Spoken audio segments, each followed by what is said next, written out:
All right, welcome. We are live. This is Orion Rising. I'm your host, Leonard O'Neill. Good morning, good afternoon, good evening, or good morrow, depending on where in the world you are tuning into this show. Share this out, share this out, share this out. I was sitting here messing around and forgot to share it out, so I'm going to be doing that right now. So it is 10 a.m. Saturday morning in New South Wales, Australia.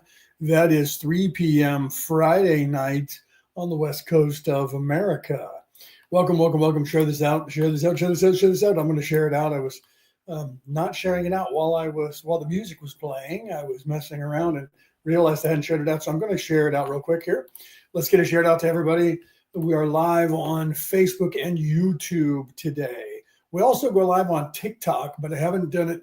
I tried to do a simulcast one day, but it doesn't work out right because the way things are I can't use StreamYard to go live on TikTok. And I can't use TikTok studios to go live on Facebook and YouTube. So the only way I could do that both would be to use my phone for TikTok and then the camera for YouTube. And I did that one day and I didn't like it because I was either looking at one camera or the other. And now looking at both, Brooke said that I should set it up just to be like looking at it from a different camera angle instead of trying to look at both of them live. So I'm not quite sure. Looks like I'm going to be going live on YouTube and Facebook on one day and then going live on TikTok on another day, which is all right because it seems that when I was on TikTok, I was trying to do the Emerald Tablets of Thoth, but I can't, I haven't figured out how to put the video up there to show it. And TikTok has a wingding if you use other people's videos, like I use the videos from YouTube for YouTube and Facebook. And there's no problem with copyright laws and stuff like that. But TikTok has wingding about that. So I wouldn't be able to share that stuff anyways. So I think it turns out that it's better that I just go live on TikTok for TikTok and go live on everywhere else for this. Either way, it doesn't matter because those of you listening to me on the MP3 broadcast around the world, you get both anyway. So it doesn't matter what platform I go live on. I put that out to you guys anyway. So those of you listening around the world on the MP3 broadcast, you guys are hearing me live anyway. So it doesn't matter, right? You guys are hearing all of that. And you probably wouldn't even notice that I was live on TikTok unless I said I was live on TikTok at the moment that I was live. Do you see? I'm still sharing out. It's the only reason why I haven't taken down the overlay yet, but I'm about to do that. So share this out, share this out, share this out, right? We'll get some people in here in the live right here. Okay, let me come back over to the studio. Wait, let me make sure that gets shared out. Yes. All right, let me come back over to the studio and I'll take down this overlay here because we don't need that up, do we? Oh, no, that's the wrong one. I was about to take away the background instead of the overlay. And there we go. Okay, so you can see on the screen there, over here, you can see that's where the Emerald Tablets of Thoth is. And now everybody weirdly at the same time. So, I don't know why, but at the same time, everybody had the technology that they're rolling out to do the cell phone and the laptop version. Because literally when StreamYard rolled it out, like the next day, TikTok rolled theirs out, right? So people, those of you who are watching like on Facebook or on YouTube, I don't know if Facebook does it, but YouTube actually broadcasts both so that you can either hop on the cell phone one, and the cell phone one is tiny. Your screen of your cell phone is like this, and the cell phone one is vertical across the center of it and tiny, where if you go to the other one, it actually takes the whole screen. But the problem with that is what it does is it's not in widescreen. It actually brings it in a little bit, right? So the other one is widescreen, but I tried to see if you turned your phone, if it would go into theater mode or widescreen, and it doesn't. So it's probably not going to last very long because people are not going to like it. So weirdly, when I'm live, it's in both places at the same time, right? So welcome over there on YouTube. I can see your guys' comments here in the chat, right? I see Jesus King is over there. Jesus King loves you. Repent and follow. Matthew 3:2. Oh, I like that, brother. So yeah, right. And I can see, what is that? Is that Fabian Gill 2968? Welcome over there on YouTube. Like I said, share it out. I don't know which one. If you're on one that is the little teeny on your on your phone, go to the other one, because it does actually record both live instead of, I guess, if you want to have the choice, and that's why they're doing that on YouTube. I'm okay with it.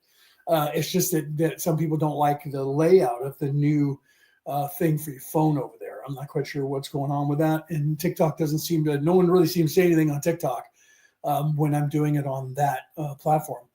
So I will be live on TikTok tomorrow, Sunday here in Australia, because I'm in New South Wales, Australia. But for those of you around the world, if you're in America or Europe, it will be on your Saturday, because today's your Friday, depending on where you are in the world. Okay, so the Emerald Tablets of Thoth, we are actually on the last tablet, 15, tablet 15 of the Emerald Tablets of Thoth. So if you've missed, if you just tuned in brand new, you need to go back and listen to the other stuff to hear everything that's on there. But I will take questions on any of the content that's out there. So if anybody has any questions, just let me know, and I will talk about that. But otherwise, we'll be talking about spirituality as usual and what's going on in the world and in the universe.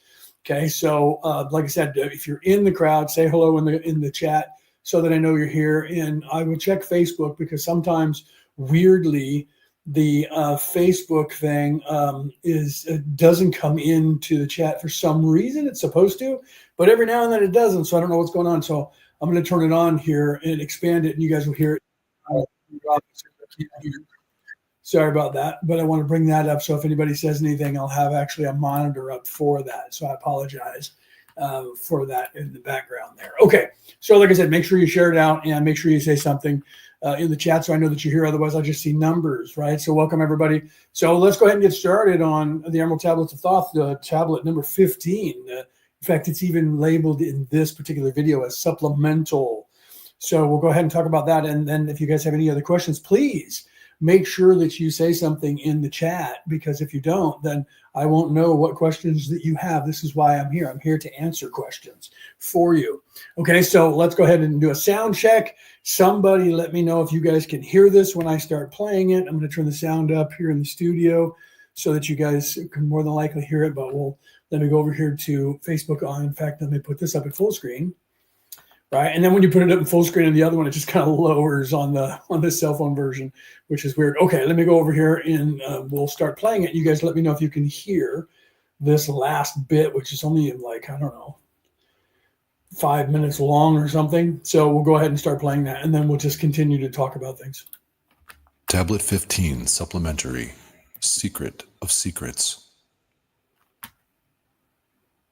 Now ye assemble, my children, waiting to hear the secret of secrets, which shall... Okay, hold on, because we already have a question. I like that. Leon Rivers, you have a question? I have a question. Yes, please, go ahead.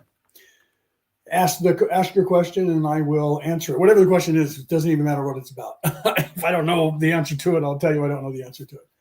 But then, so tablet 15 is the secret of secrets, okay?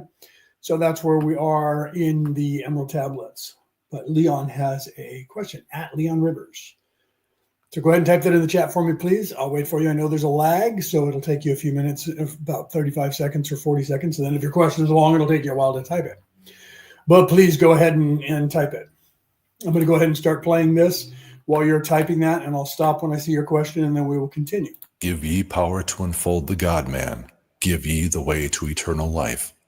Plainly shall I speak of the unveiled mysteries. No dark sayings shall I give unto thee. Open thy ears now, my children, hear and obey the words that I give. First I shall speak of the fetters of darkness, which bind ye in chains to the spheres of the earth. Darkness and light are both of one nature, different only in seeming, for each arose from the source of all. Darkness is disorder, light is order. Darkness transmuted is light of the light. This, my children, your purpose in being, transmutation of dark to light. See, so here you're getting that information that if you've read the Law of One or those books or heard my interpretation, you would think of and hear words like distortion or chaos when referring to different things, like the differences between light and dark, right? So now you assemble, my children, waiting to hear the secret of secrets, right? which shall give ye power to unfold the God-man. If you remember, there's a book called God-man, the Bible made flesh, right? So that's God-man, meaning, for those of you who don't know, which is really weird because it's in the Emerald Tablets, and it was in that book, although that book probably knows the answer, because I read that book, and it seems that they do know the answer. God-man, the Bible made flesh, which you guys should probably read if you've never read that. Had I read that book before I wrote my book, I would have heavily used that as a reference, especially on the chapter about the Christ oil and the description of the Christ oil. When I read their description, it was almost exactly word for word mine, which is not uncommon because that information that I was using is the information that everyone unlocks. So everyone in the entire world, universe, but our world learns that information. So it's not something that I owned or made up or thought of myself. And there's people out there in every single religion was telling you about it, including the Emerald Tablets of Thoth, which some people say were invented in 1928 or 1929, which is, even if it was, the people who invented them read ancient scripture. And everyone says that, well, they all just copied off of each other. Yeah, but there's one thing that they did copy, and that is the concept of how to ascend to heaven in every single religion. What's happening here, how to get off this rock, and how to discover that within yourself is the one truism in every single real religious or philosophical or spiritual text around the world. The semantical things, those things which people choose to do differently about how they go about worshiping that deity, that namesake that they used for the Godhead, and the dynamic, the paradigm of whether it was monotheistic male-dominated, monotheistic female-dominated, dualistic male-female, religious ideology, many gods, one God, that sort of thing. The story is almost identical, almost in every religion, as to how everything was created. And the reason why everybody thinks that the earth is flat, because they use the term dome of the sky in most of the religions. So therefore, the sky must be flat. The earth must be flat because there must be a dome there that you will hit if you go up there high enough. But all the flat earthers won't launch something up there to see it hit, so that they can film it. They launch stuff up there, but they don't have the technology to launch something high enough to go out of the Earth's atmosphere, even though they claim there is no ionosphere and there is no space. But yet you don't see them launching any rockets anywhere, which is weird because they make a lot of money selling that thing about the Earth being flat. You would think the very first thing they would want to do is prove it, besides taking old maps that are flat, that were designed to be put over a globe, and then go, look at this, see how it is? It's because it's flat. I'm like, that's because that's topography that's supposed to be put over a globe. And so therefore things look bigger on a square piece of paper, and then when you put it over a globe, they actually crunch up, and so you actually have to take stuff. That's why they started showing it in textbooks with cuts in it. And people are like, no, they're just doing that because they're trying to fool us. And I'm like, okay, so then launch your rocket into the air, film it when it goes boing off the top and crashes, or find that firmament that you guys keep claiming that somebody found in the 1700s. And so if so, then how come you can't do it? We'd really like to see that. I'd like to see you guys go over there. We have the technology. You could go over there and sail all the way around and leave Neb standing still. Stay here in camp. We'll be back. We're going to go all the way around the Earth and come right back around to you on the flat plane along this wall of ice that surrounds us. But yet, no, you can't get to it. You can't even see it because the firmament has this power over everything, all the animals and everything, and it makes you turn to the right when you don't know you're turning to the right and you think you're going straight. And I'm like, how do you know that? How do you know that? Because the guy who went there was immune to it. So if he went there and found that wall of ice, he was immune to it. So how does he know that it was making everybody else turn right? Did he see it happen and he disappeared and people said he was out there and then he wasn't? because he disappeared over the edge of the world. I don't know the answer to that because nobody asked those questions because it didn't happen. So, right? Okay. So apparently Leon Rivers said, I have a question, and then never asked the question, never typed it, and must have gone away, or he's still typing. So we're just going to assume I was kind of killing time waiting for Leon Rivers. I think Leon Rivers came in and said, I have a question, and left to giggle. Or maybe he's just sitting there going, oh, and being a troll. I don't know. I'm not quite sure. So, Leon, I apologize to you if you're still typing, because it's been 8 minutes since you asked for the question and you haven't said anything. So let's continue. So here in the Emerald Tablets, you see where, let me read it then. We'll start again, right? Waiting to hear the secrets of the secret of secrets, which shall give ye more power to unfold the God-man. Give ye the way to eternal life. Okay? Give you the way to eternal life. Plainly shall I speak of the unified mysteries, unveiled mysteries. Unveiled is a very important term there. Okay? No dark saying shall I give unto thee. Okay, so not going to speak to you from a self-serving evil standpoint, only talking about unveiling through the non-evil portion, non-self-serving, but in service to others, light portion. No dark saying shall I say unto thee. Open thine ears now. This would be in the Bible. It would say, let him who hath understanding, let him who have the ears to hear. Open thine ears now, my children. Hear and obey the words that I give. First I shall speak of the fetters of darkness, which bind ye in chains to the sphere of the earth. Okay? Darkness and light both are one nature. Difference only in seemingly for each eros from the source of all. Darkness is disorder, chaos, right? Distortion. Light is order. Darkness transmuted is light of the light. Okay, so literally you're seeing here the difference between living in the flesh, darkness, disorder, veiling, okay, and the spiritual side of living in the flesh. When you are living in the flesh and you only believe that this is real, and you only believe that place is real and there is nothing else and there is no God, there will be nothing for you but what you see, taste, smell, and touch. Because that is where you're living. You refuse to look at anything else. You say, you get angry. There was a guy on TikTok who was just angry. And I'm like, how could you be angry at a God you don't believe in? But I didn't ask that question. He was angry and said there was no God, because apparently he, when as a younger man, had asked God if he should join the monastery or join the priesthood, and to join the seminary to become a priest. And God never answered him. He didn't hear. So he's angry with God. He claims God doesn't exist, but yet he's angry with God. Do you see? And so I wanted to talk to him, but he was just yelling and cussing at people. And if anybody brought something up, he would go, "You're stupid. You're an idiot. You don't know what you're talking about." And he would start cussing at them, and he would call them effing stupid and all of that stuff. And there is no God. And then he would go, bye-bye, and he'd boot him. And my wife said, why don't you say something to him? And I'm like, he's just angry. He's just mad.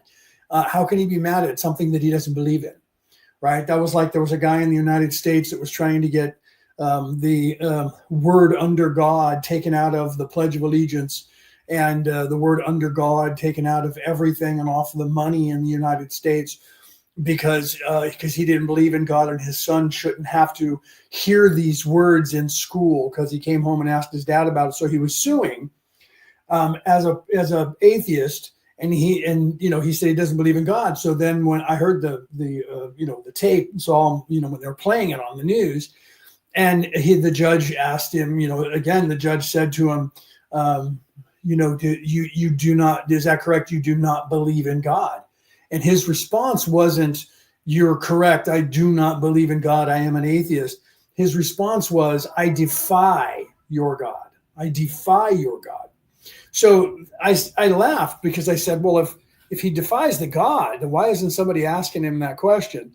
If you defy God, then you're acknowledging the existence of God, when you defy him. So this guy was angry, mad at God, and he said God doesn't exist. And I wanted to just simply type in the chat, but I didn't have time. I had something else to do. And my wife said, why don't you say something? And I said, he's just mad. And I should type in there, how can you be mad at a thing that you say doesn't exist? Because he said it. He was pissed off. So how could you be mad at something that doesn't exist? So contradictory. He doesn't believe that God doesn't exist. He says that, but he's angry with God for not answering him. So that means that he believes that God exists. So how can you say God doesn't exist? That is, I'm mad, therefore I don't think God exists. Do you see? So there's a difference between saying I'm an atheist and God doesn't exist, and then saying to somebody, I defy your God. Not I deny your God, I defy your God. So that means that you believe that God exists so that you can become their adversary. Or you believe that a God exists that you're mad at, right? So that's not a person. Either of those people were not actual atheists who didn't believe in God, because they had to take the stance they took. They have to believe that God exists.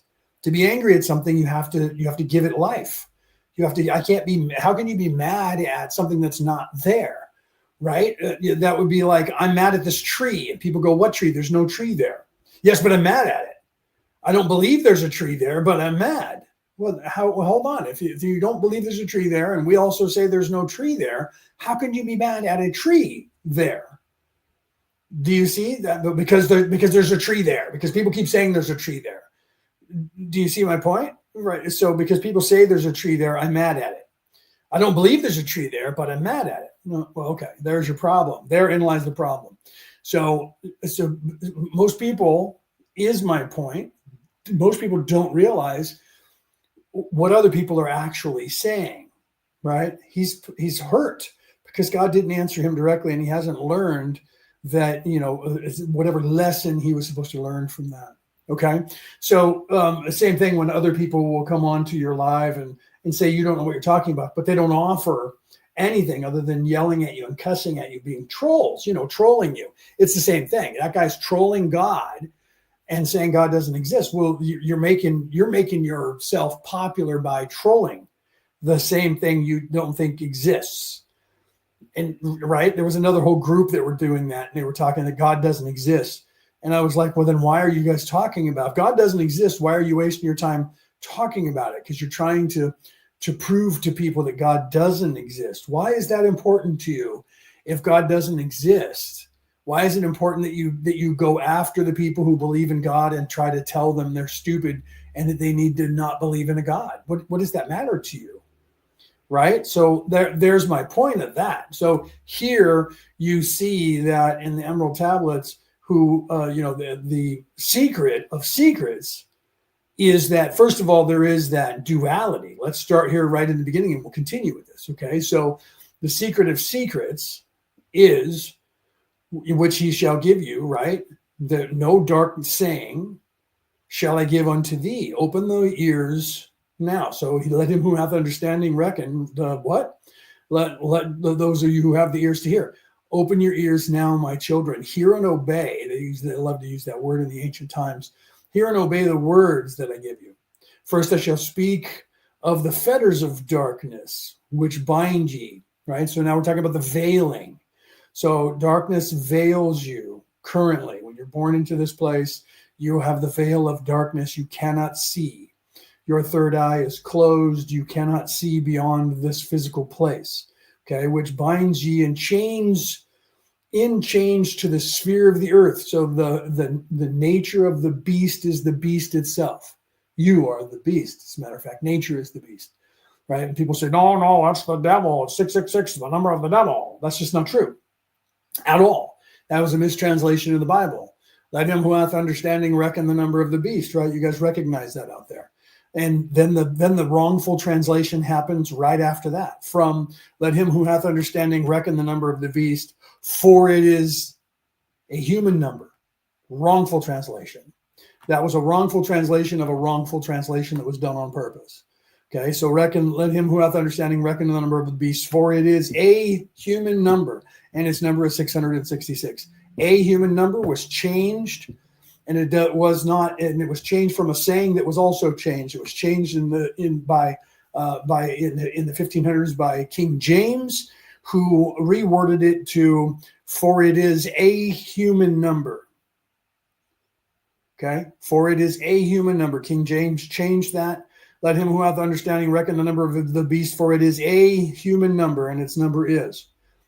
And that was the change that was changed then. All times prior to that in the Bible, it said, let him who hath understanding reckon the number of a beast, for it is the number of man. Not a number of man, not a human number. It is the number of man. And its number is 666, which means 666. And that is exactly correct. Why is that correct? Because this physical place that you call third dimensional reality that makes up everything that you think is real, including your physical body and all of this, is made up of 6 electrons, 6 protons, and 6 neutrons, 666. Look that up. I'm not making that up. That's scientific fact. Okay. In fact, Carl Sagan back in the 70s said that we were made up of stardust, of things from the stars, because we're made up of 6 neutrons, 6 protons, and 6 electrons. Okay. And that's what makes up this carbon-based unit, but it also makes up everything that you're seeing.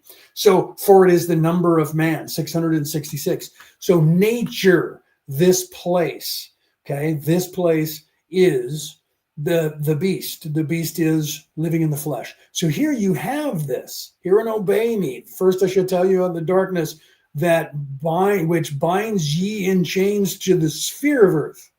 Darkness and light are both one nature, both one in nature. Okay, darkness and light, different only in seeming.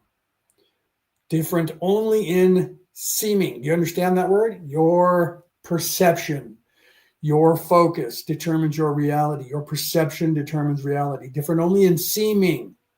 For each arose from the source of all. Everything comes from the Creator. Darkness is disorder, light is order. Okay. Peter, welcome, brother.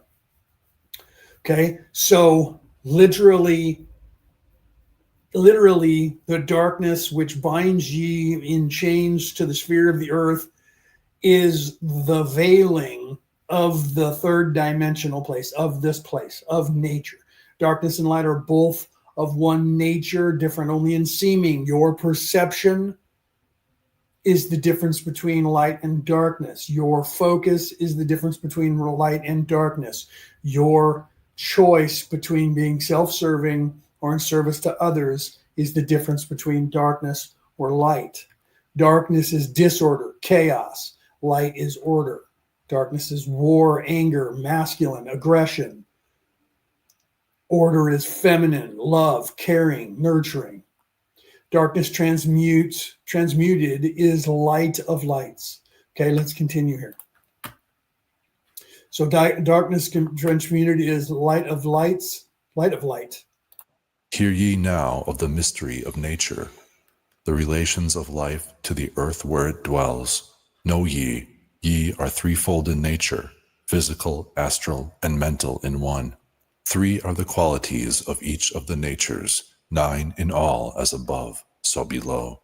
Okay, so now we're getting into the 3, 6, and 9. Okay, darkness transmuted is light, right?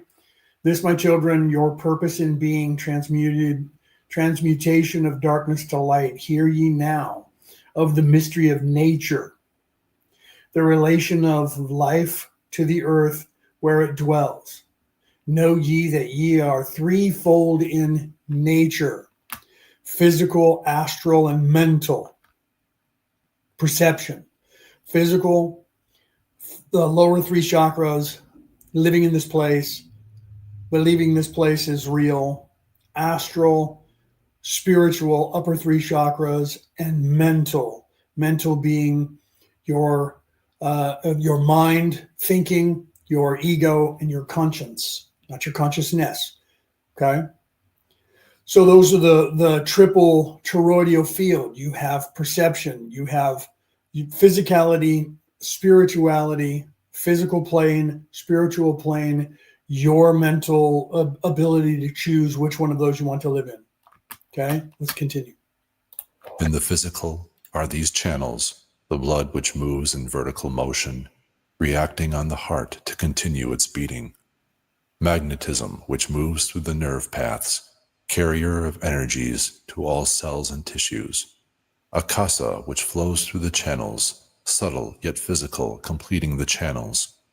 Each of the three attuned with each other, each affecting the life of the body.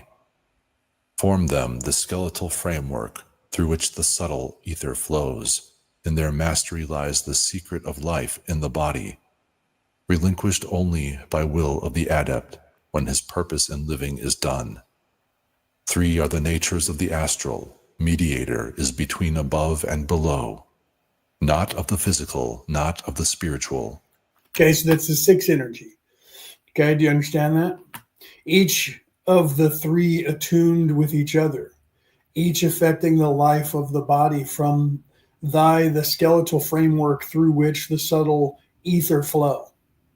Okay, so you have the energy of the bottom 3, you have the energy of the top 3. That's 3, 6, and 9. 6 being that which is ruling them both. That's the heart chakra. So the bottom 3 chakras, the heart chakra, and the upper 3 chakras. So there's your triple toroidal field that's in everything, especially in humans. And your heart is the love. And then the reason why that rules them both is because if you're living in the flesh, you don't love others, but you love yourself. So you love. It's still being ruled from the heart. If you're living in the upper 3 chakras and you're living in your spiritual plane, you love others. So the heart chakra rules both of them. Okay, so that's the 6 energy, and then the 9 energy is the God energy. So you could even call the bottom 3 the devil energy, the Midgard, and then the upper energy being, if you want to look at all of the religions, you have hell, and then you have the midpoint, which we call Middle Earth, Midgard, whatever you want to call that here on Earth, 3rd dimension, and then you have the astral plane. So you have the physical plane and the spiritual plane. And then, so you have the upper is the heaven, God, the heavens, the creator. Lower is the earth, or under, which is the underworld, which is the darkness. This is the metaphor that has been used by all religions around the world. The ruler of the underworld, the ruler of the heavens. Okay, so the heavens is the heaved up place, the place above. And then you have the place below, as above, so below, as within, so without. They're trying to tell you in these 2 statements, let me pull myself up in full screen so you guys can see. They're trying to tell you in these statements, okay, that, sorry, somebody's messaging in the chat. What chat is that? Is that oh no, that's a different chat. I apologize for that, guys. I thought somebody was messaging in a chat and somebody messaging in a messenger chat. Okay. So in these references all around the world, you hear the heavens and the underworld. The underworld is the physical world, the physical plane, the darkness ruling that, war ruling that. This physical place, Midgard, is that midway point, the 6 energy, the midway point. 3 is nature, all that it is nature, all that it is time, space, and then all that is the space, everything that is above. So everything that is below, everything that is above, hear my intention, heed my intention. That is the charm of making. That is literally everything in the universe, and that is in every single Bible. Okay, so the bottom 3 chakras is the underworld, hell. The upper 3 chakras is the above world, heaven. Okay, and you are in Midgard, midway point. You're in the heart chakra. That is why that the old people in the old world believed your soul was in your heart, not in your head. It was in your heart. Okay, and that was that was your brain. That was where your soul was, in your heart. Okay, not inside your brain, not inside your head. But because you see out of these eyes, you assume that you must be inside here, and that's what everybody does. Because I see out of these eyes, when I think. I associate that with my hearing and my sight are here, so therefore I must be here. That's what you do, okay? That's what everybody does. Instead of thinking you're the entire body or instead of thinking that you're somewhere else and you're tapped into this entire body because you hear, and when you hear something in both ears, it sounds like it's in the middle of your head. You see something and it sounds like it's in the middle of your head. It looks like it's in the middle of your head. So you assume that you're right there in the middle. Okay, that's what everybody assumes. I must be right there in the middle. That's the point where you're supposed to learn that you're not the physical pain body. However, you see this lower underworld, nature, hell, darkness. This place is brutal. This place is physicality. If people who live in the physical plane and only believe that, they're eating of the tree of life. It's all over every single religion in the entire world. They're eating of the tree of life. They're living away from source, away from God. Okay, where is God? God is up. God is always up. God is away from here. God is up. So if you are in the lower three chakras, God is up, because the spiritual is up from the lower three chakras. As below, so above, or as above, so below, as within, so without. Okay, so what's going on without in the universe is also what's going on within me. As without, so within, or as within, so without. As above, so below. As below, so above. Macrocosm or microcosm to the macrocosm. So if I'm the microcosm to the macrocosm, whatever is going on in the universe or in this reality is what's going on within me. Whatever's going on within me is what's going on within this reality. Okay, you have the ability. You are deciding your reality. Okay, and that's written in all of the scriptures. Look at Matthew. Is it Matthew 3:16? Right. So if you look at that, or Matthew 3:8, I don't have a Bible in front of me, or I would look it all up exactly. So people please don't like go look it up and then yell at me because I got it wrong, but it is in Matthew. I think it's Matthew 3:16. Don't get me like angry. Reese, welcome, brother. Okay. But in there it says, what you reap on the earth, I shall too reap in heaven. What you sow on the earth, I shall too sow in heaven. So what you do here, okay, what you do here is what this place is going to be. So what you do inside of you, who you are and how you live, is how this place is going to be. So if everybody in the whole world believes that there is no poverty, poverty will go away. If everybody in the whole entire world believes that everything is free, everything will be free. But if everybody in the whole world keeps buying into there's countries, then there's countries. If everybody believes that I have to pay for something, then we have to pay for something, because we're agreeing to it. We're creating this reality. So if we want things to change, here's the philosophy of all these same people throughout history. Be the change that you want to see in the world. Right? Mahatma Gandhi said that. Right? And a few other people. I quoted it in my book. Everybody, you can look it up. Everybody knows that. We use that. Be the change, right? Be the change you want to see in the world. To change the world, you change yourself. Because by changing yourself, you change those people around you, because they see that you've changed.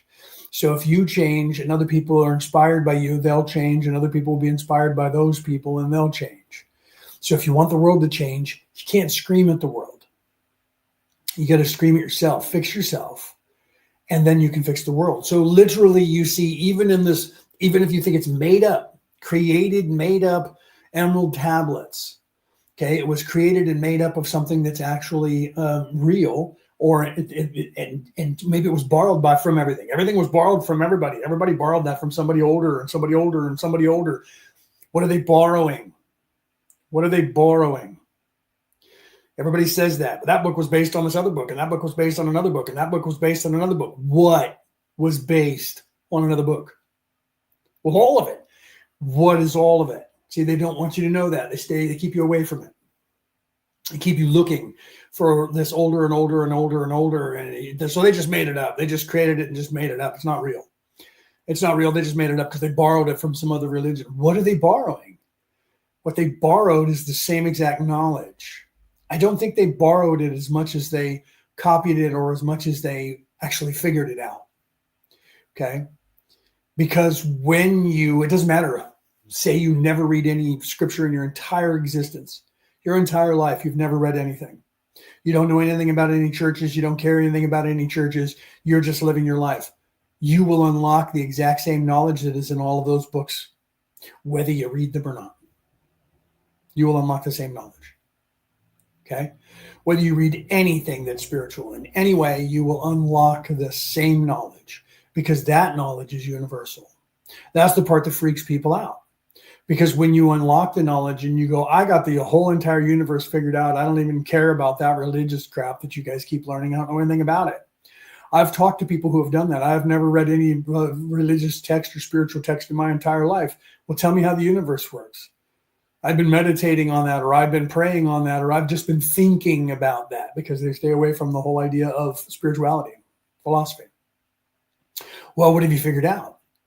Well, this is the way I think that it works, because I've been sitting here pondering this for a very, very long time. And what have you figured out? Most of the time, if they've actually started looking into the universe itself, they will unlock the same thing. Sometimes they won't, because they'll claim that they know everything, but their ego, they're like, I know everything. You just don't know what you're talking about. You don't know what you're talking about. You're just words. You're so wrong. I had a guy tell me that. You're so wrong. Ha, ha, ha, ha. You have no idea what you're talking about. I'm like, okay, so then enlighten me and tell me the answer. Did he? No, because he was a troll, and that's all he wanted to do was that, right? Okay, so let's get back over here. Let me go back. Let me take myself out of full screen, whoop, back over there, and put this up in full screen. Okay, so here you see that we're talking about that. All right, let me come back over here. So the Akasha, there's your Akashic record again. Okay, so let's back up a little bit. And we'll come back to where we are. In the physical, right? In the physical are these channels, the blood which moves in vertical motion, reaction on the heart to continue its beating, magnetism, which moves through the nerve paths, carrying energy to all the cells and tissues, Akasha, which flows through the channels, subtle yet physical, compelling or completing the channel. Okay, so now you're looking at the Kundalini energy, right? Now you're looking at, I got to open the window because it's getting warm in here. So I apologize for a second as I open the window. I also apologize if you start hearing sounds coming from outside. It's cool outside, but I have the windows and doors closed here, so it's getting warm. I may have to turn the fan on too. Okay, so the energies that go through your pathways, and you're carrying the energy to your cells, right? So in the tissue. So now you're talking about what? Blood. We're talking about energy. We're talking about Kundalini energy, Kunda buffer energy, going through the cells, going through the veins, going through the nervous system, right? Subtle yet physical, completing the channels, each of the three attuned with each other, each affecting the life of the body. Form they the skeletal framework throughout which the subtle ether flows. So ether is not just, ether would be more of the force that they talk about in Star Wars than just a bed of energy. In science, up until recently, they always talked about the ether. And literally in the less than 100 years ago, they would refer to the ether bed, the ether being the static background of the universe that makes up the universe that everything is in. They called that the ether. In the Star Wars sagas, they called that the force, the energy that binds all of us together, that is in everything, right? It's also within you. Does that sound familiar? And everyone's like, well, they just stole that stuff from Taoism and Buddhism. Okay, so let's say that he did exactly that he stole all those concepts from the different religions and put them together to create the Jedi, that there are in some ways, samurai soldiers and all of that stuff put together in those Eastern philosophical ideologies. Okay, but now let's look at that energy that is the force, is the ether. It is the same kinetic energy that flows through the universe itself. Science knows that. So that would mean that these people that created these philosophical, spiritual ways of practice that turned into religions knew about this life force, this force of energy, this ether, this force, this life energy that flows through the universe. How did they know about that? How did they know about that when they didn't have our technology and our computers that we have? Yet they did know about it. At least if this was made up in 1928, they knew about it. But this was, if you say that this was just borrowed and stole from these ancient things, and that George Lucas did the same thing and borrowed it from the Taoists and the Buddhists and a few other religions, that information wasn't written when we discovered the ether bed in science, because everybody that is in science that's been working on that and calling that ether comes from Pythagoras and the Greeks, which was 5,000 years ago, 4,000, 5,000 years ago. So how did they know about this same exact information? And what else did they know about? Well, they did know about this. If these tablets did exist in that time, or if they didn't, they, back then, the Greeks, the Romans, and the Egyptians knew this information back then, because we have scrolls that they wrote down from back then, not that were written in the modern. This was discovered in 1928. Say we just all assume that it was just planted there in 1928 and made up. It was made up of the exact same information that was written in exactly all of those religions and all of those ways, and the scientific reasoning by the same scientific people and doctors and astrologers and everything from 5,000 years ago. That is what they're all copying from each other. And guess what's happening? In the modern today era, science is proving them right. It's proving that what they all have been saying for 20,000 years or more is accurate. So if the same people who wrote mathematics at that time, 4,000 years ago, were 100% accurate and we're proving that today, why is it that those exact same people are discredited when they talk about spirituality as make-believe? Let me say that one more time. If, in fact, science is proving all of those philosophic, spiritual things that these people have been saying about the physical universe to be accurate, why is it that the very same people who have spent 5,000 years trying to prove them wrong only to prove them right and think they invented things until they go, well, the Greeks already said this. Well, the Asians already said this. The Chinese said this 3,500 years ago. The Japanese said this 3,500 years ago. The Egyptians said this 4,000 years ago. Isn't that just a coincidence? And then we talk about it on different podcasts and they go, how did those people know that stuff when they didn't have the tools that we have today? I don't know, but they seem to have known it. Well, what else did they know? Because the very same people who said those things that science is proving also said these things. Not a different person in their culture, the same people. Because back then, rock stars were rock stars. You had these philosophers, they were also mathematicians. Today, you think those jobs are somebody who's a scientist, he only deals with physics.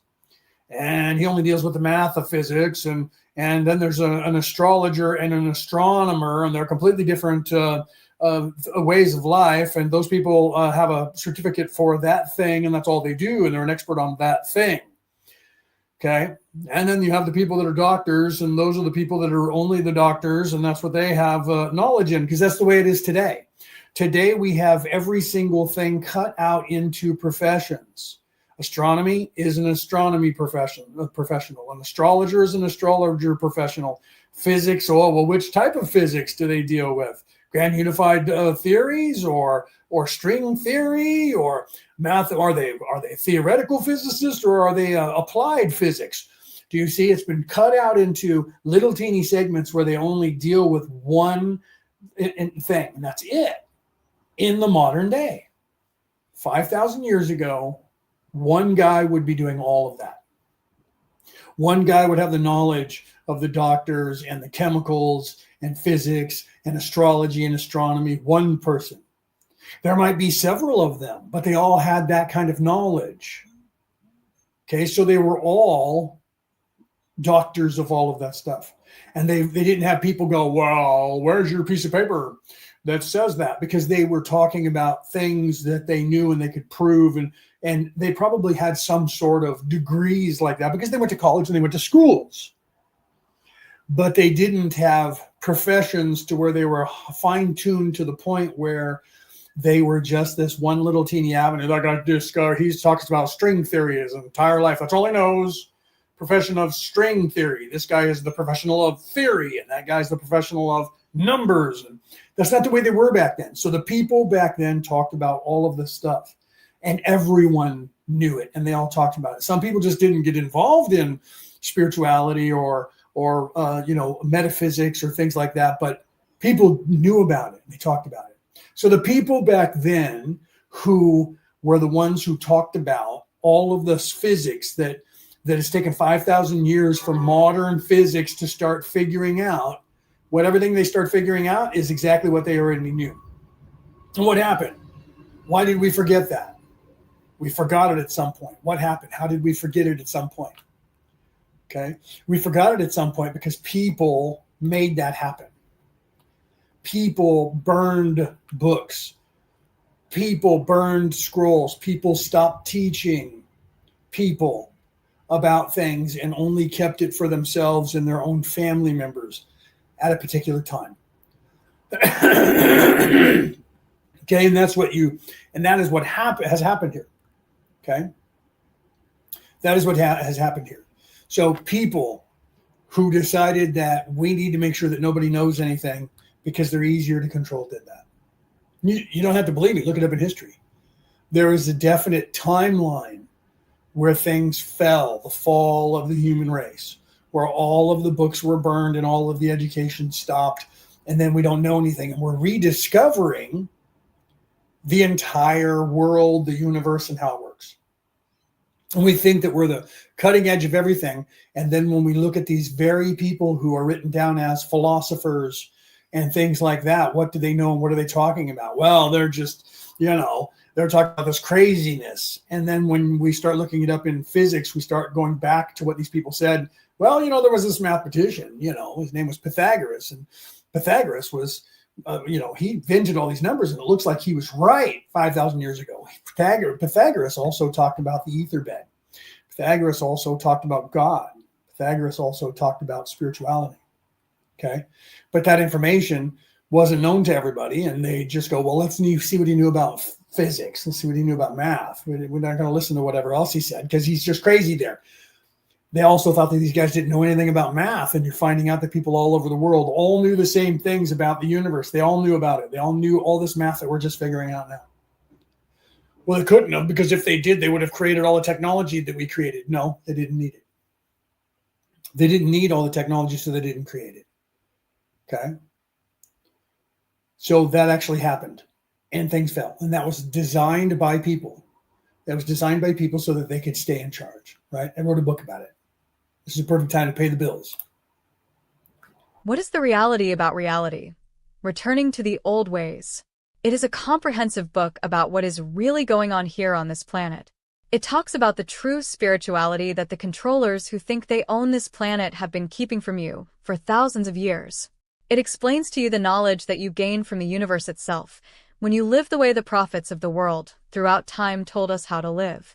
Eat right, meditate, take care of yourself, treat others right. All the things they originally told us to do, but the controllers have removed from right in front of our eyes. The way to ascend to heaven. The reality about reality. Returning to the old ways. On sale worldwide, online now. Okay, so let's go back here, right? So my ranting. Why? Because of what's here. All right. So let's read back up here, get caught up, and continue. All right. So 3 are the qualities of each of the natures. 3 lower 3 chakras, upper 3 chakras, 1 in the middle. 9 in all, as above, so below. 9 in all. Okay, not 7, but 9 in all. Okay. And the physical are these channels, the blood of which moves in vertical motion. Okay, so in the physical, there's these channels that blood moves in, veins, okay, reacting on the heart to continue its beating. So we have energy, we have electricity going to the heart, making it pump. We have veins that the heart pumps through. Okay, well, if they just invented this in 1928, we already knew the answer to that. So they could have just invented the emerald tablets, Leo, you say, right? Magnetism, which moves through the nerve paths. Not just electricity, magnetism. They didn't know that in 1928. They didn't know that there was an electromagnetic pathways in our body. They just knew that there was a kinetic energy, not magnetism, okay?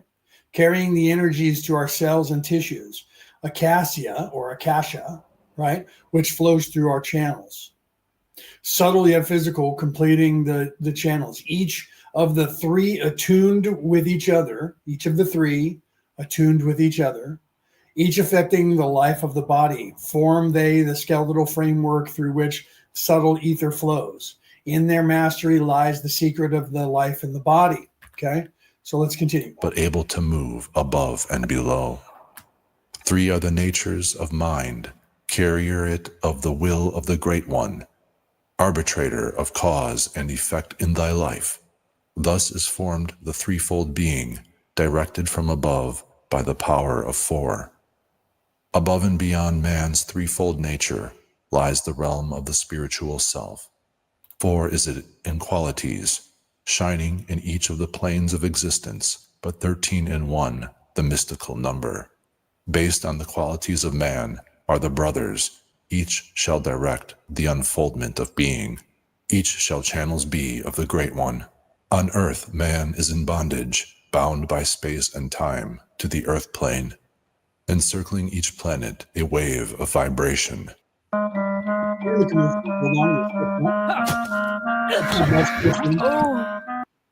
Binds him to his plane of unfoldment. Yet within man is the key to releasement. Within man may freedom be found. When ye have released the self from the body, rise to the outermost bounds of your earth plane. Speak ye the word, Dor-e-lil-la. Then for a time your light will be lifted. Free may ye pass the barriers of space. For a time of half of the sun, 6 hours. Free may ye pass the barriers of earth plane. See ye and know those who are beyond thee. Okay, so on earth, man is in bondage, bound by the space and time to the earth plane, okay? Bound by space and time, because in this place, we have time, okay? Time exists in this place. So in this place, we have time, and we are stuck here. We're bound here. Why? Because we believe that this is real, okay? Each shall direct and unfold the being. Each shall channels be of the Great One. On earth, man is in bondage, bound by space and time to the earth plane. Encircling each planet, a wave of vibration binds him to his plane of unfolding. Yet within man, within you, is the key to releasing. Within the human condition, within each one of us, may freedom be found. So your Savior is within you. When we have released the self from the body, raised to the outermost bounds. So when you become aware, I've talked about this, forever, right? Talked about this. Let me put myself back up in full screen. So when you're first born in third dimension, you wake up and like the Greek said, I think, therefore I am. I think, therefore I am. Okay? And that is what you are supposed to realize. Self-awareness. I am aware, I think, self-aware, therefore I exist. That is the beginning of your journey. You're then supposed to, after a time, start figuring out that it's not I think physical, therefore I am. You then start to realize you're something else. There is something more. It's not just this physical plane. There is something else. I am not the pain body. I am not the thinking mind. I am not the ego. I am not the conscience. I am that which is telling this avatar what to do, what to think. I am the experiencer. Because when you stop thinking and you move to a place where the thinking mind and the ego can't reach you, you still exist. And this is what we show you with meditation. And if you don't believe in meditation, we'll show it to you in the physical plane because you do it every time, all the time, daily, sometimes daily. You do it when you see a sunrise or a sunset or something absolutely beautiful, the Grand Canyon, the waterfall at Niagara, something that is just, you have that awe moment where you look at it and you just go, wow. And then you stop and you just witness and experience that moment. In that moment, there's no thinking going on. So you're not the narrator. You're not the thinking. You're the experiencer that is experiencing that, and you're still alive. So your thinking mind does not need to be moving for you to be. And you do not cease to be if that thinking stops. You're still there. What is that? That is what you're supposed to achieve. So if you don't believe in God, if you don't believe in spirituality, you don't believe in philosophy, you don't believe in any of that, it doesn't matter. That doesn't matter. That's not important. Because it still is a fact that you still exist without the thinking mind. And people go, I don't know, if I stop thinking, okay, so when you go to sleep, what's happening? You're not still thinking. Well, I'm dreaming. You don't dream all night. You don't dream all night long. People have put everybody in a bed. People put people in a bed and they study them and they film them. And they see how often they dream and how long they dream for. You do not dream all night long. And when you dream for seconds. And in that second that you dream can be years in your dream. How is that possible? Because it's outside of time. Okay? But you're also not thinking the entire time that you're asleep. Your body goes into a sleep state, which is like a test pattern. It's just like, it's running functions. It's healing your body. It's telling your body it's on autopilot, telling your body breathe, keep continuing to pump blood, digest the food, but slower because you're hibernating. Where did you go? Where are you? I'm sleeping. You're sleeping. Do you think you turn off? If you do, then how is it you still exist? So you see, so I'd love to talk to people about that, right? Woo Riders, welcome. We're doing good. Thank you for asking. We're doing good. Thank you for asking. I hope you're doing good. I hope you and your family are doing well as well. So where are you when you're asleep? You're not dreaming constantly. Look up dreams. Look up dream studies. People don't dream all night long. So where do they go? What happens to them? Does something happen? You just turn off, right? So you just turn off. Well, I just turn off. Wink. So what are you, a robot? Someone flicks a switch on you and you go, geek. And you stay frozen until you go, geek. You turn back on when you wake up. Ooh, phew. Then you're a robot and you're an avatar and you're a AI. You're not a person. How could you be alive if you have to go every night? Okay, so where do you go? You should ask that question. That'll expand your consciousness.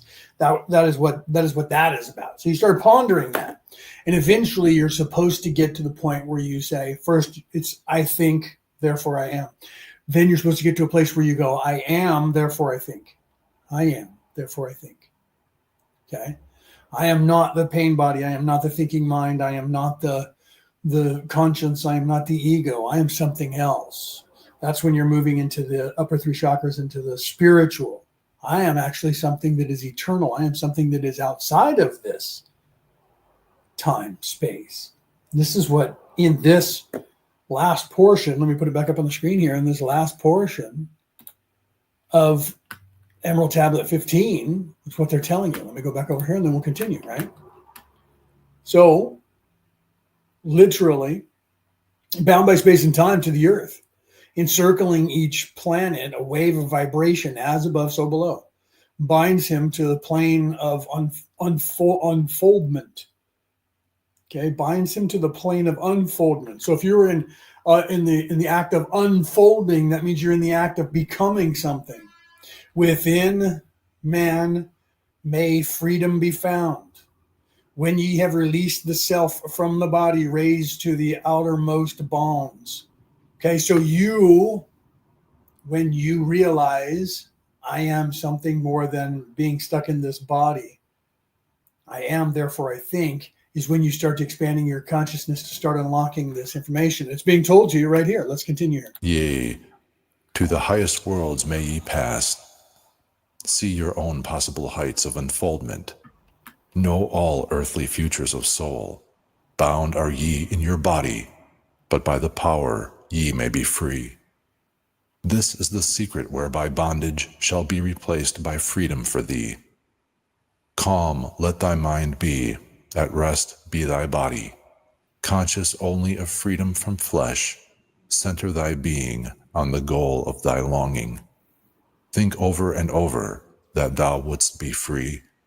Think of this word, la e el genuver, and over in thy mind let it sound.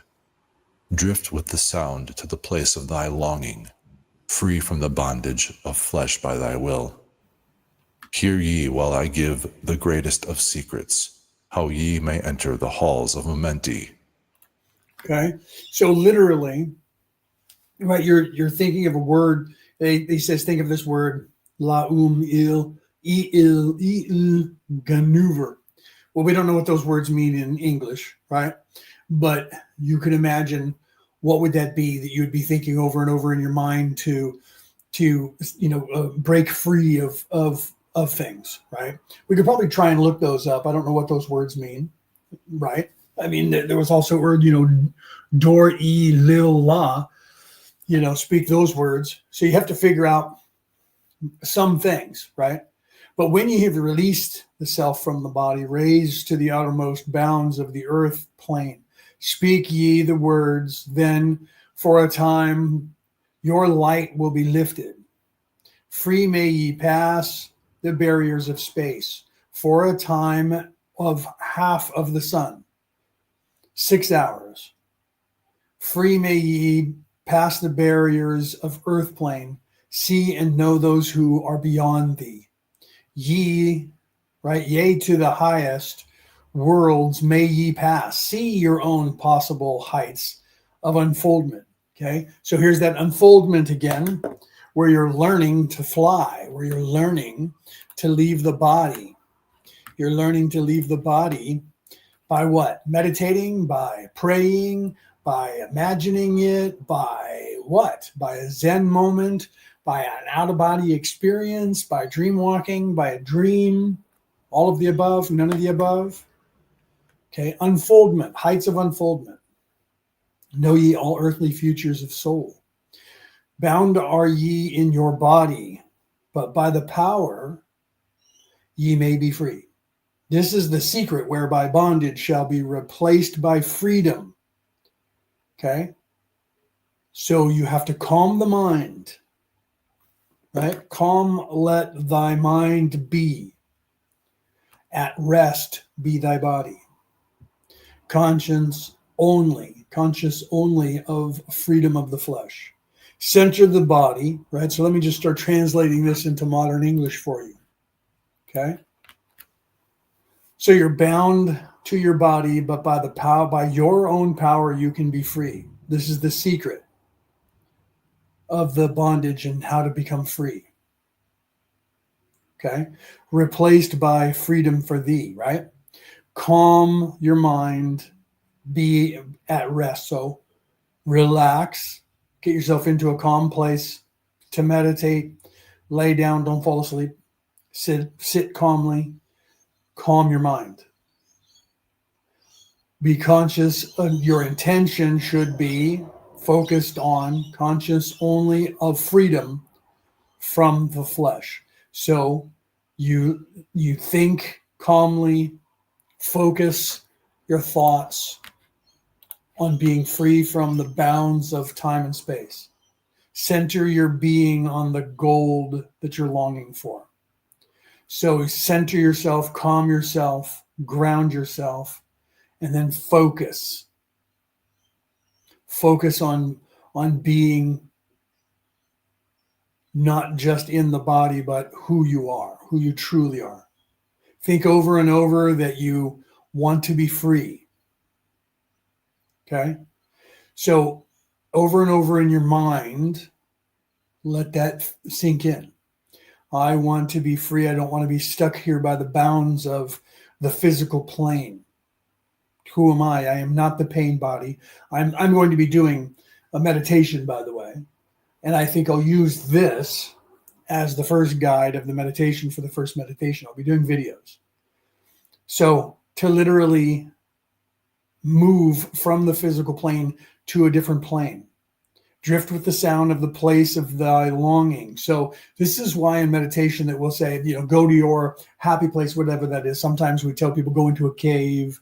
It depends on what it is that you wish as you could have a library. It could be your grandmother's kitchen, whatever, your bedroom under the covers when you were a kid, whatever it is, whatever that place is that's comfortable for you. You want to focus on that quiet place, that place that is special to you. It could be a river, it could be a stream, it could be right. So you're going to go to that place that is not where you're sitting, or maybe the place you're in is your bliss, is your space that you've set up for meditation. If that's it, then you're comfortable there. You see what I mean? This is what they're saying for you to do.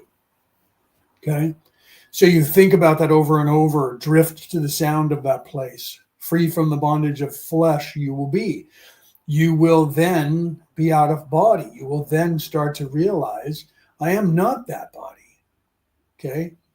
Here I will give you the greatest secret, how ye may enter the halls of Amente, enter the palace or the place of the immortals as I did, stand before the lords in their places. Okay. So what you probably heard me and many other people talking about that, the halls of Amente, the Akashic records, the whatever you call that. You could call it some people call it the Great Hall, the library of knowledge. There's many different names for it. Each person, usually not always, but a lot of times people make up their own word for it. It's that place of knowing, that place of learning, right, that you go to when you're doing that. So let's continue with this, and because we're getting down to the end of it, right? Enter the place of the immortals as I did, stand before the lords in their places, lie down in rest of thy body, calm thy mind so no thought disturbs thee. Pure must ye be in mind and in purpose, else only failure will come unto thee. Vision Amenti as I have told in my tablets, long with fullness of heart to be there. Stand before the lords in thy mind's eye. Pronounce the words of power I give. Okay, so you have to realize that your intention creates your reality. Your focus creates your reality. Okay? Your intention, let me say that again. Put myself up in full screen. Your intention creates your reality. Your focus determines your reality. We don't see reality for how it truly is. We see reality through the eyes of who we are. All of our experiences, all of what we think, all of our experiences, right and wrong, ups and downs, everything that we have experienced is in our minds, and that's how we determine what we see and what we feel as reality. Okay?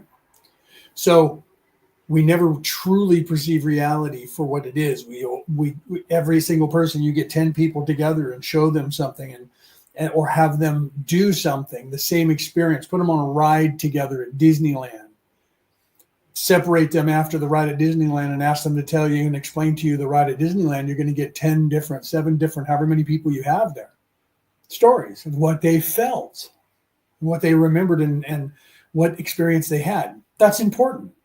Okay. That is important because we're all supposed to have individual experiences, but your focus determines your reality. So let me pull that back up on the screen. So if you're trying to then go to the halls of Amente or out of body experience, okay, you have to rest out. I'm just banging myself in the head with my glasses trying to put them on. You have to calm the mind, right? No thoughts disturb you. So you have to, if you're going to meditate, you have to meditate in a quiet place. You got to turn off your phone. You can't have notifications on. You can't, if you can do it music playing that'll help you and assist you, that's okay. But you don't want to have your phone sitting there to where you're sitting there and it's going blip, blip, blip, blip, because it's going to create a scenario that's going to get your attention, right? So you have to turn off all of those things. Relax. That's why they have us being distracted by all of that. All of those distortions, all of those distractions are keeping us from doing these things. Do you see? That's what it's designed for.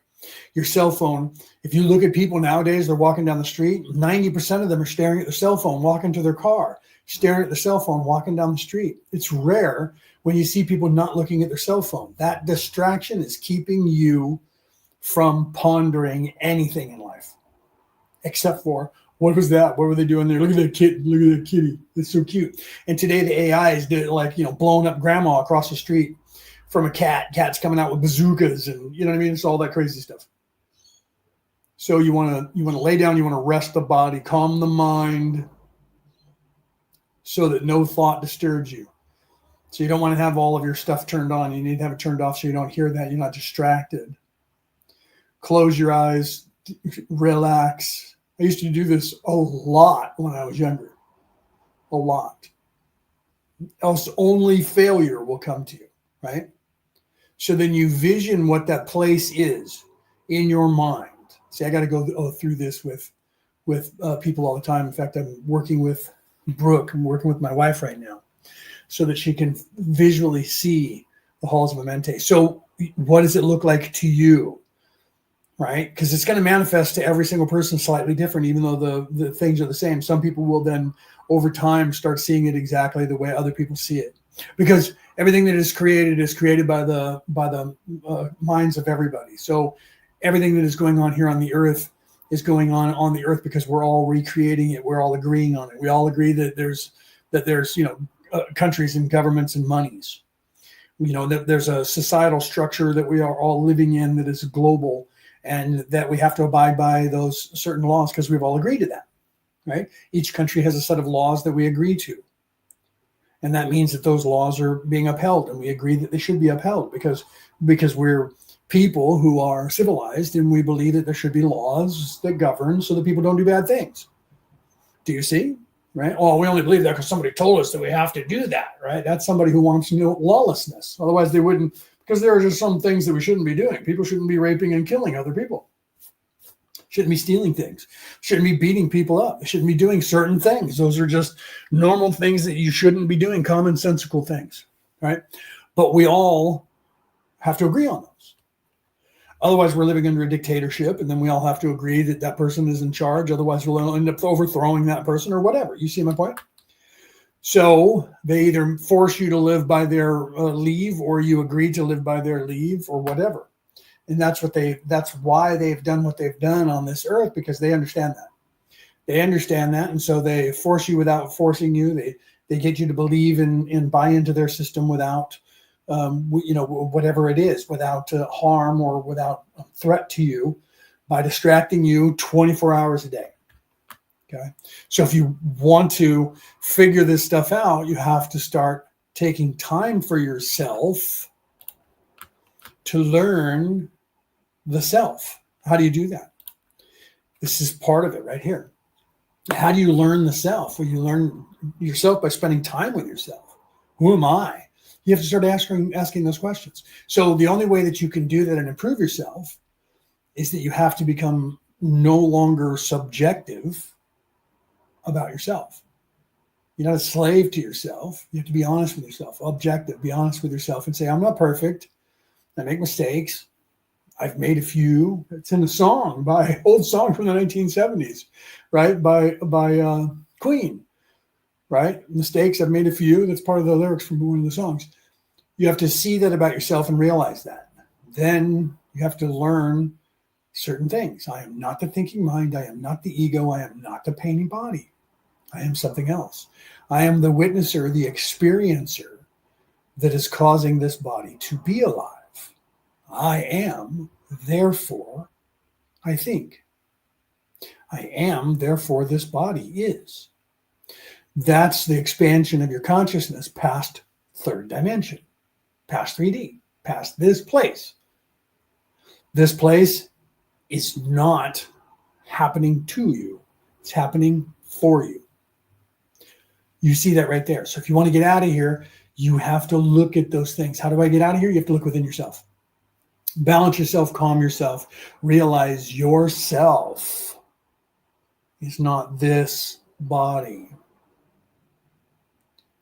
That realization, that moving in your consciousness from the belief that I am this place, I think, therefore I am in this place, to I am someplace else, not this place.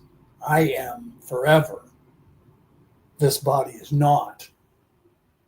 That's the realization. It's nothing to do with God. If you don't believe in God, that doesn't matter. Do you see? You don't have to believe in God for that to matter. But if you want to then say only God, if you think there's a God, then you think that there's life forever, then you'll never be anything but what you are currently. And if I believed that 100%, I would be in charge of this planet, or I would die trying. If I believed I only had one life to live, and that was it, I would not squander it not trying to take over. I would not squander this life not trying to kill anybody in my way to become king of the world, because there's no reason not to. Because if this is the only life, then I'm gonna own everything. They can't even have you thinking that. So they need you to not think that.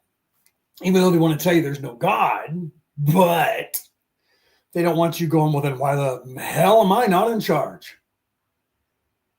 This is all there is. I'm taking it. There's no reason for me to even worry about it. See, they don't want you doing that either. They want you to believe there's consequences. Think about that. They want you to believe there's consequences for your actions. There's no God though, but if you believe in that, don't be bad because God will judge you. That's how they try to keep everybody in line. Because let's just go there. Let's go there. If there is no God, then nothing matters. Well, then we have to have laws. Why? If there is no God and there is nothing other than this life you're in, what are you doing with it? Are you a coward? Because you must be, because you're doing nothing but what they want you to. Let's forget about all that.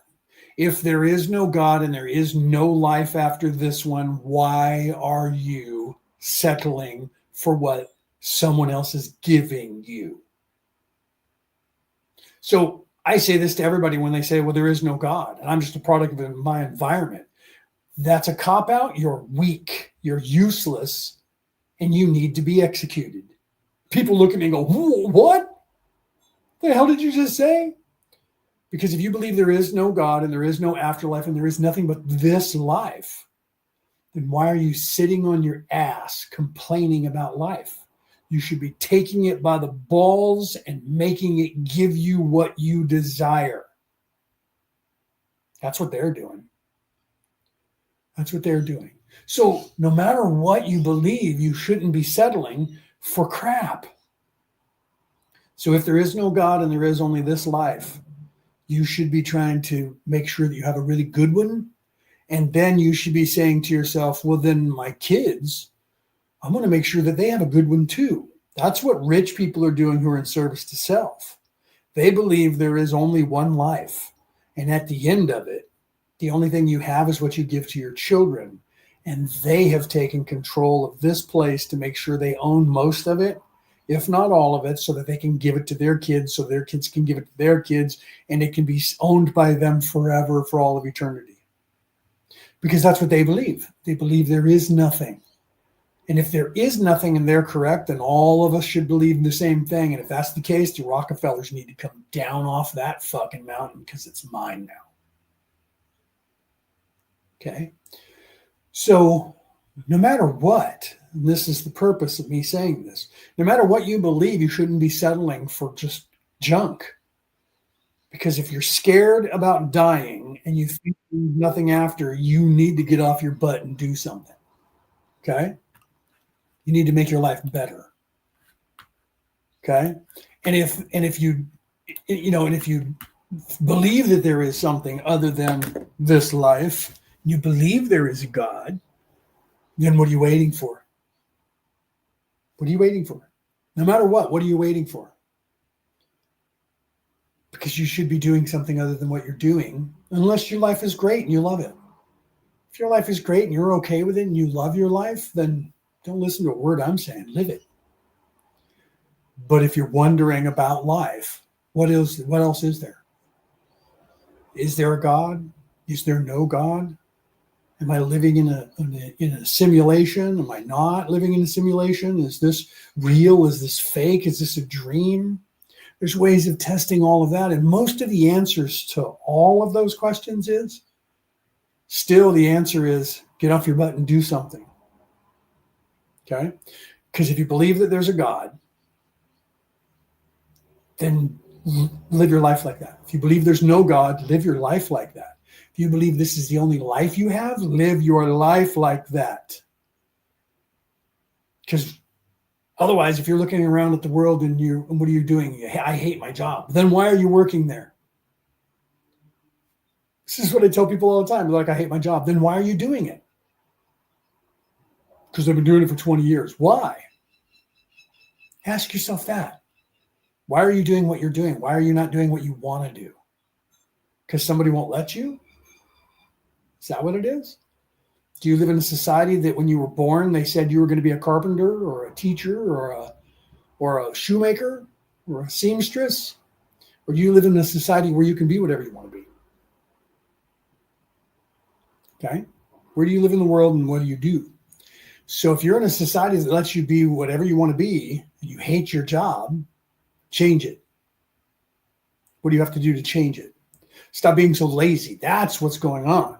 What's going on is you're spending all of your time going flick, flick, flick, flick, flick, flick, flick, flick, flick, flick, flick, flick, flick, flick, flick, flick, flick, flick, flick, flick on your phone because they have you addicted to it. That's where you spend all of your life. You're not doing anything to better yourself. Flick, flick, flick, unless you're actually using that, going flick, flick, flick, flick, flick to try and better yourself. But if you don't like what you got, you're the reason you got it. Because you're the only reason that you'll have something different. No one's giving you anything. No one owes you anything, no matter what you think. God doesn't owe you anything. The world doesn't owe you anything. The world doesn't need to take care of you. Okay? If, no matter what, put whatever your belief is after that. If this is what's going on this planet, and what I'm doing right now, what I want for the rest of my life. The answer to that is yes. Stop listening to me and continue doing what you're doing. The answer to that is no. Ask yourself, why am I doing what I'm doing then? Doesn't matter any of that other crap. They have you so distracted. Right or left politics, up or down politics, good or evil, God or no God, flat world, no flat world, round world, no round world. Education, no education, TikTok, YouTube, Star Trek, Star Wars. They have you so choosing a side in everything that's going on that means absolutely fuck all. And all you do is like a fish in the water, like a dork fish. You don't even wonder why there's a hot dog under the ocean. You go, hot dog under the ocean? What's a hot dog doing under the ocean? I don't know. I'm going to eat it. Up you go. Every time they put a carrot in front of you, you go, carrot. Let me get that carrot.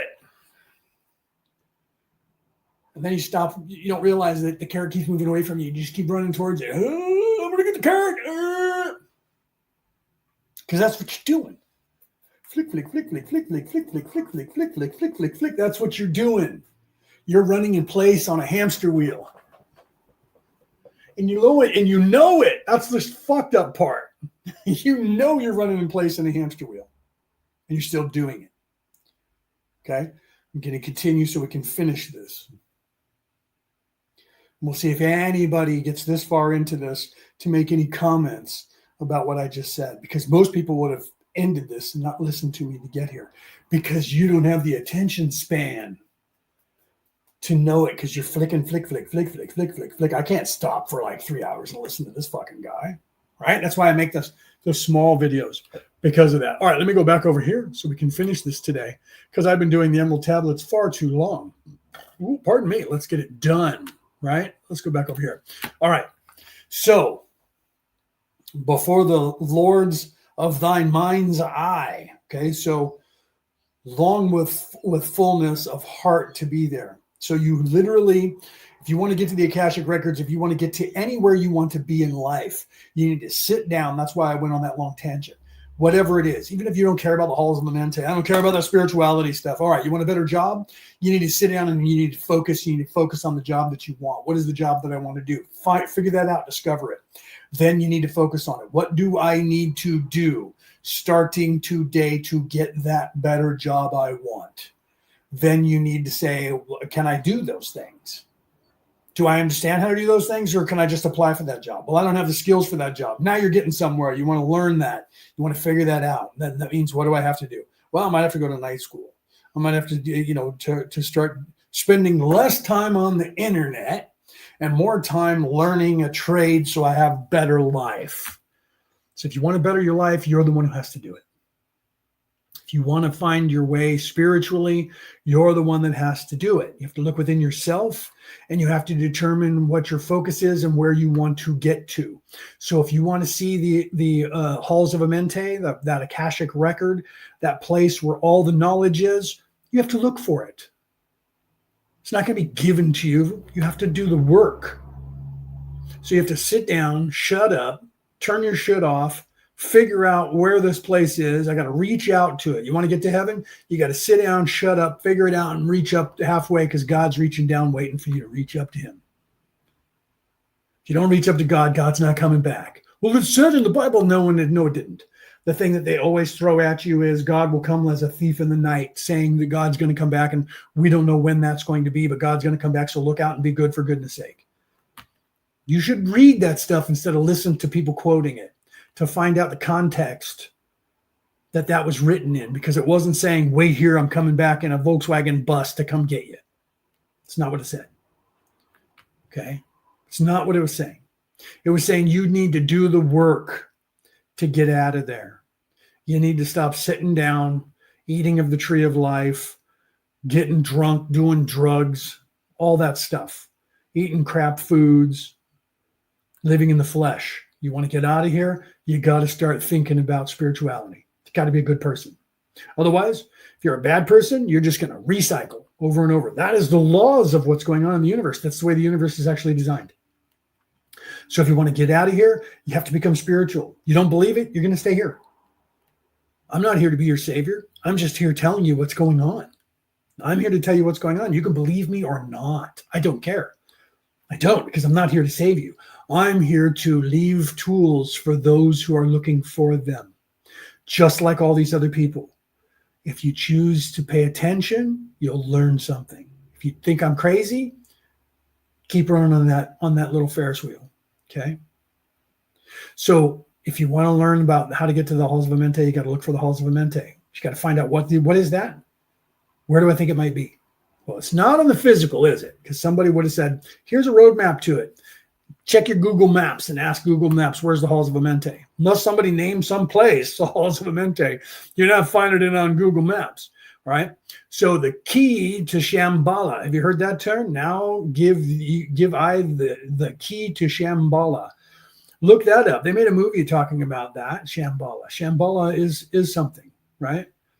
The place where the brothers live in the darkness, but filled with light of the sun, O darkness of earth, but light of the spirit, guide for ye when my day is done.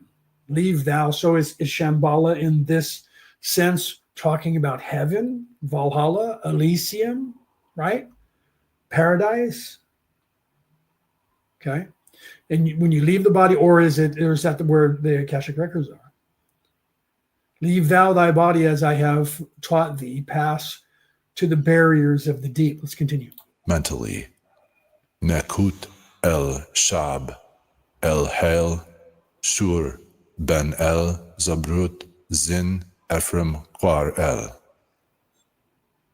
Relax thy mind and thy body, then be sure your soul will be called.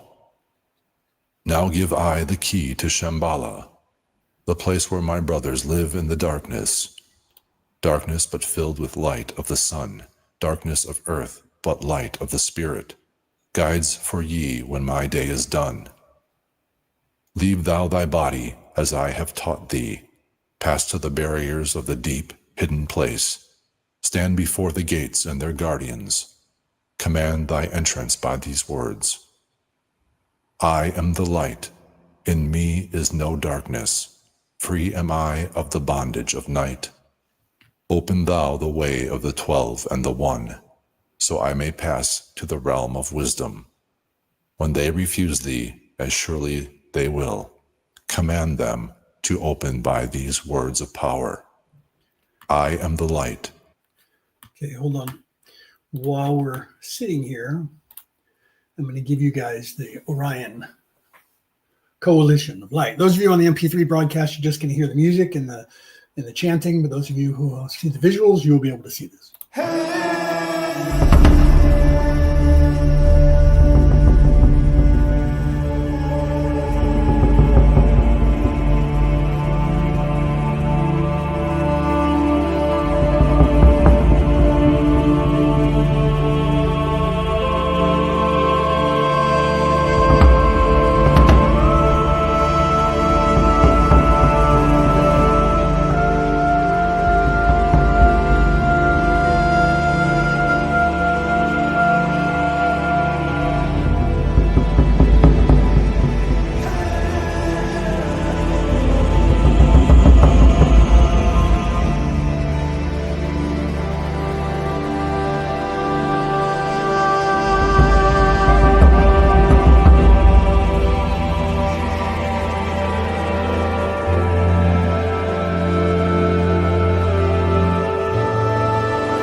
Okay, so what is that? Durante Jackson. Yeah, there's many. Let me put that up on the screen so you guys understand what I'm saying. There's also a striking visual movie, like a rendering of the Emerald Tablets on Astral Legends. Yeah, I almost used that. The one that I'm using right now. Let me come out of full screen here so you can see. The one that I'm using right now is from Altruism Grace Media. Did I say that right? Altruism Grace Media. That's who, and you can see the symbol on the screen. I don't know if you guys can see my cursor when I do that, but there's a symbol on the screen down below. I think you can see at least when I pop up. I don't know if you can see my cursor, but you can see when I pop up and the bottom screen moves. But there's a symbol that's there that I decided to use that one only because they had had the words with it. But there's several many of them that you guys can take a look at, where if you guys are in some way interested. Yeah, you guys can see the symbol down on the right and my cursor. Okay, good. So yeah, there's many different ones that if you guys want to listen to or watch the Emerald Tablets, I would suggest doing that. Because there's some that they do where they break them down like I've done. There's some that they do, like with AI these days, they make a movie out of it. It's really cool that they do that with a lot of stuff, right? So yes, I agree. I don't know if I'm subscribed to those people. I'll have to look, but I've listened to them on several different platforms. I always try to do that to see if there's a different translation with everything, because I'm a theologian. I do that. So when I go on to like YouTube or anywhere and I'll say, listen to it or watch it, I'll listen to the whole thing. Then I'll go to another person's version of it to see is there a difference in translation, or is everybody using the same translation? And then I actually went and read them as well to find out, right, what is the translation that's being done? Are they changing things? Because some people change things.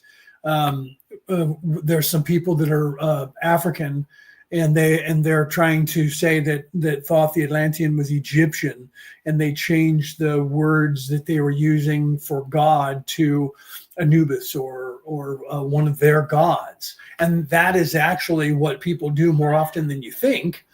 When that's where people that are theologians realize that. So it's not like it's illegal to do that, because everyone does it. People take a scroll that they find and they then want to sell it to their culture. So then they change the name of the deity to their deity from the culture and go look. And that's what they do all over the place. I mean, look at Jesus's birthday. Right? So you have the Christians, the Roman Catholic Church, trying to sell Christianity to the Vikings of the North. And they changed Jesus's birthday to December 25th, right? Jesus couldn't have been born that day because his conception date was in December. So was Mary's, the Mother Mary, her conception date was also in December. One was the 9th and one was the 11th. I think, don't quote me, don't get mad, but they're real close. So Jesus, his conception date, Immaculate Conception, was in December. So he couldn't have been born in December because he was either more than a year old in the womb, which they would have told about, that he had a longer incubation period, or she conceived him and then gave birth like a week, 2 weeks later. That's not the case. So they just changed the dates. They didn't even change the date. They could have changed the date and said he was conceived at this time to make it fit, but they didn't do that. Right? Why didn't they?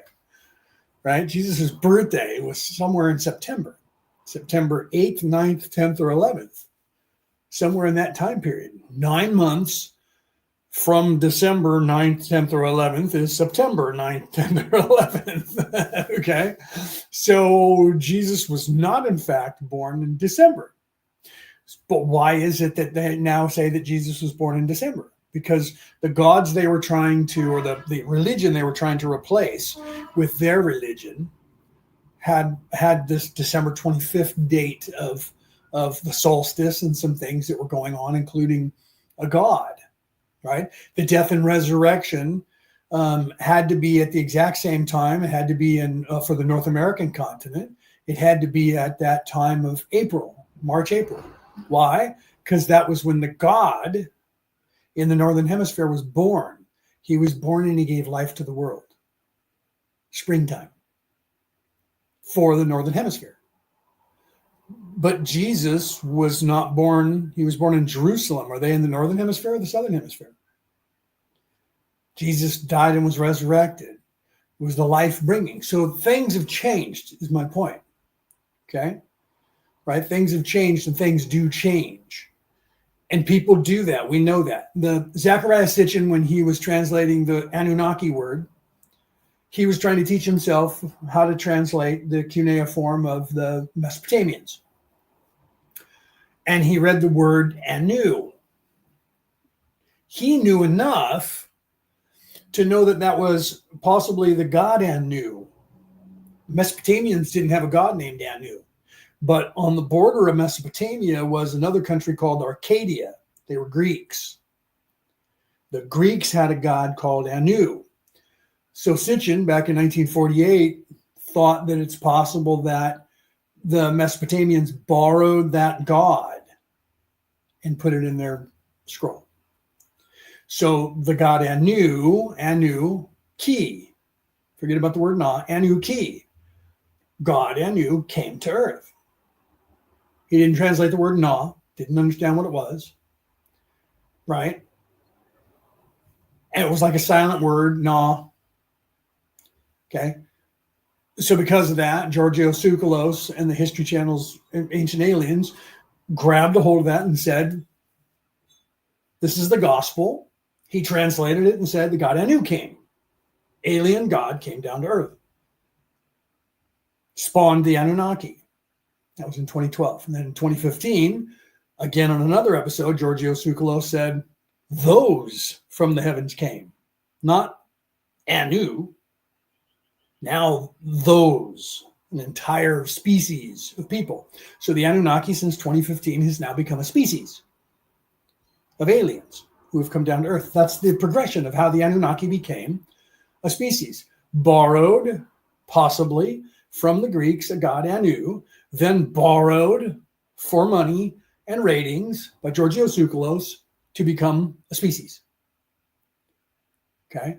And everybody says, no, they've now added that to the charts. They've also changed Marduk's name in some places to Marduk Anunnaki.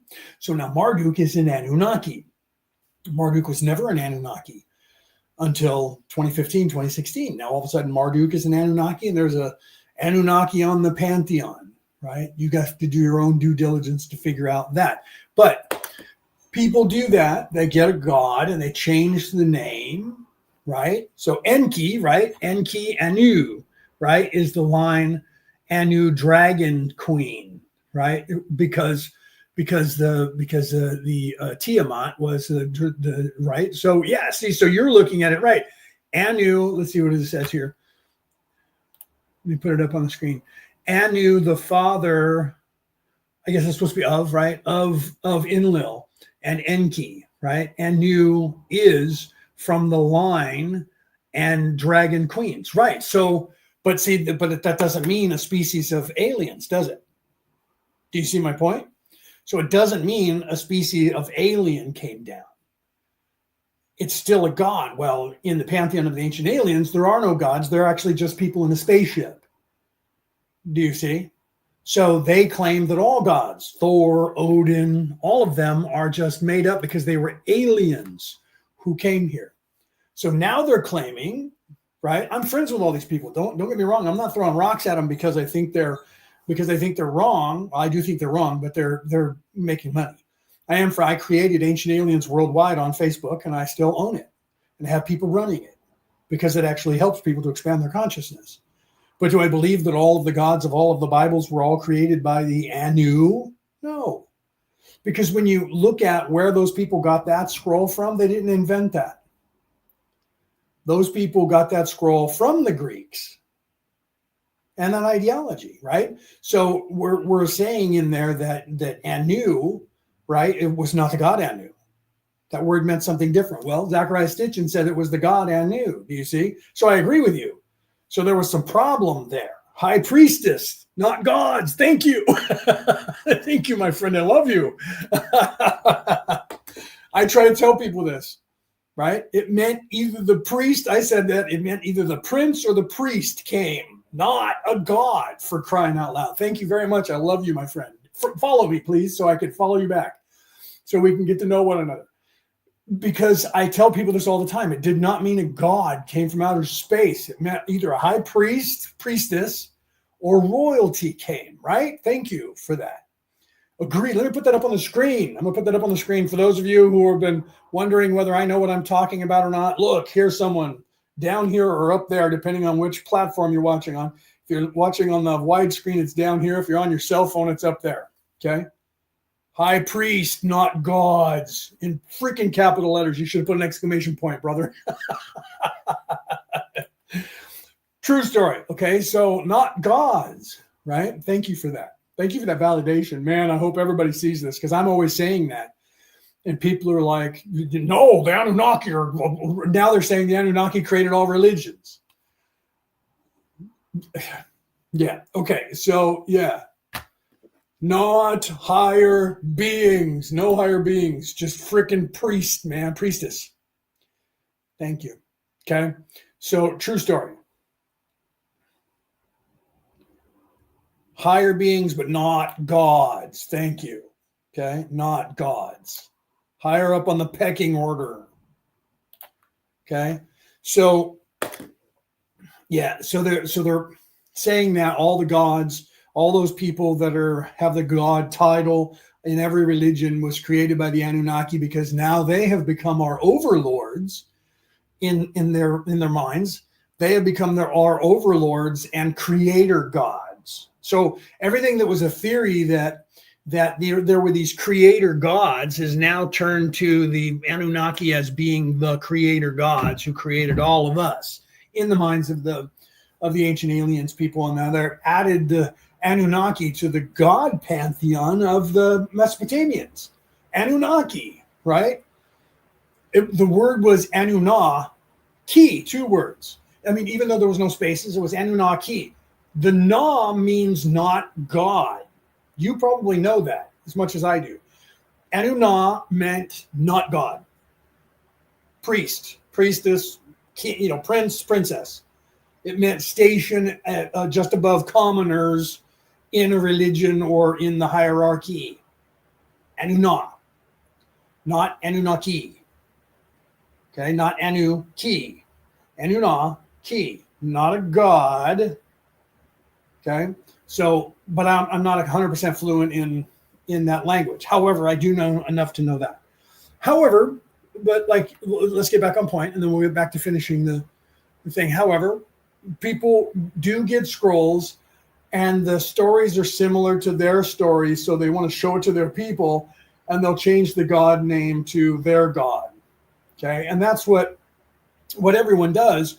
You have the Egyptians doing that now today, some of them, with the emerald tablets, because now they're saying that the emerald tablet, that Thoth was in fact Egyptian. And then they're also saying that about Hermes.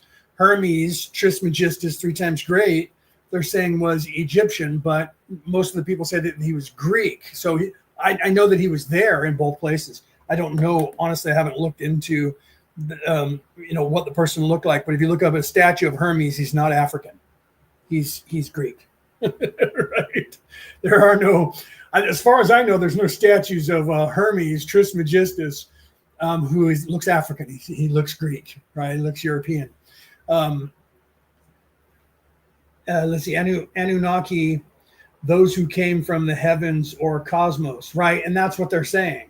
Yeah, they're saying Anunnaki, those from the heavens. That is exactly those from the heavens or the cosmos. So they're saying that it was, alien species that came down here to Earth. Whether it really was or not doesn't actually matter like people think, but they were not our creators. We were already here before they came here, right? And they're like, oh no, they're the ones who created us, right? So that's just because we can only trace our lineage today as humans back to 77,000 years ago, because at that time there was a calamity that destroyed everybody on the earth. We know about that because it's written in all the religions, right? Sutur, the destroyer, Shiva, the destroyer of worlds. If you read the Colburn Bible from Scotland, they talk about the destroyer of worlds. Those scrolls, the first part of the Colburn Bible in Scotland came out of Egypt with Moses. And the Irishmen, the Scottish monks got a hold of those, copied the scrolls and took them back there, and the Scots put it into their Bible. So that was a destruction of the earth that happened. And then when you have people looking at that calamity, did it actually happen, right? Did it actually happen? Marduk and Thoth. Well, see, if you look at that pantheon, right? Enlil's sons, Marduk and Thoth. So if you look at all of those pantheons, I don't know if Thoth is on that. I don't remember seeing Thoth on that tree, that god tree, or the structure of the tree for Marduk. I don't remember Thoth being on there, but it is possible they are today. I don't know that Thoth is on there. So Thoth's claiming that he was an Atlantean in Atlantis. Is it possible that that name was known to more cultures? If Thoth, what I'm doing now, is true in what Thoth said, then Thoth was all over the world. Thoth was talking to people around the world. So if that's the case, it's very possible that Thoth did exist in the time 77,000 years ago and prior, in that culture that would be obviously pre-dynastic or even pre-dynastic in Egypt, not post-dynastic, but pre-dynastic. So in the time of the Sphinx being built, which Robert Schoch thinks may have been 125 to 128 to 130,000 years ago, we're now saying Stonehenge was created by that civilization that died 77,000 years ago, right? So there was a world civilization like there is today that ceased to be 77,000 years ago when it looks like an asteroid came too close to the planet, flipped it over on its axis, and then flipped back up on its axis, really wreaked havoc, and almost 90% or more of the population of the Earth died from that. And we are the repopulation of the Earth from that calamity, right? So Thoth's Nibiru name is how am I saying that right? Ningazeta. I've heard that word, maybe because I was reading that. Okay, so they call him by another name. Okay, because that's just see, I talk about those semantics too. When people today say, "Well, Jesus is not even his name; his name's Yahweh," I'm like, you do realize that, like, say Yahshua is a translation. The word Jesus is a translation into English that made its way to Jesus because it went from Sanskrit of, say, Yahshua or Joseph, basically. Yahshua, Yoshef, Yahshua. Let's look at Yahshua, and then it went into Greek, and then from Greek to Latin and Latin to English. And when you do that, you translate that. If you look up the etymology of it, you'll see that. So in the Greek, it comes out like Yahshua comes out Yoshua, Yosef, and it almost sounds like Jesus, Yeshua, or something like that. I don't remember exactly how. Don't get after me about my Greek, right? But you can look up the etymology of the word. So the word Jesus that we use today in English is just a translation that's come from Sanskrit through, I don't think it went through Coptic. I think it went from Sanskrit directly to Greek, and then from Greek to Latin, and the Romanized word that we're using in English today. So people are like, Jesus wasn't even his name. They're lying to you. No, it's just a translation. It's like my name is Leonard. In Greek, that's Leonidas back then. When Leonidas was there, it means Lionheart. Okay? That's the same name.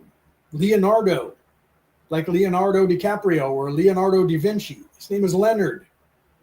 Lionheart. Okay? So if somebody's translated my name to Leonidas, and people say, oh, you just lied. His name's not Leonidas. That's just the word in another language, man. So, yeah, I see that about, and people don't realize that.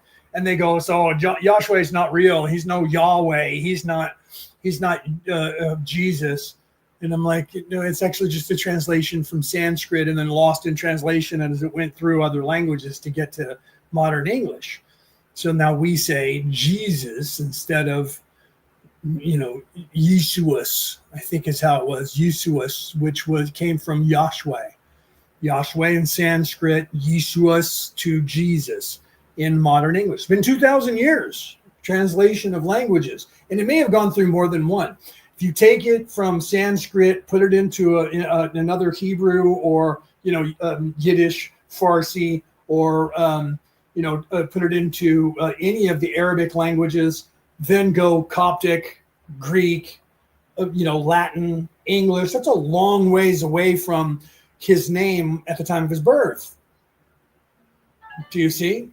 People don't realize that. They also don't realize history and the way things are when it comes to that stuff. So is Thoth the same person? Probably, because he was around back then and they had different names for that person.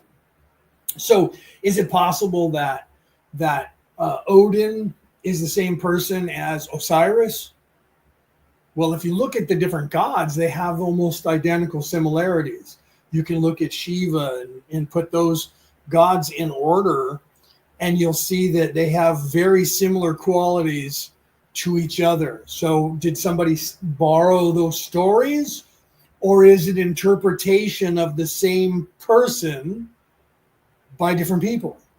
The reason I say that as a theologian, if you look at all of the religions, there are similarities that everyone says, oh no, that's just them borrowing from the oldest scroll. And right now the Enuma Elish is the oldest scroll, so they must be the original. And they said that prior to that with another one until they found that one. So they'll continue until they find another one that's older. And then if it has the same storyline in it, they'll go, well, there's the one they all copied it from. Instead of asking the question, what are they copying? What's the content? What is it that's similar? Because here's the thing. Take away the idea, right, that all of that was that way. Or keep that in mind. Keep that in mind.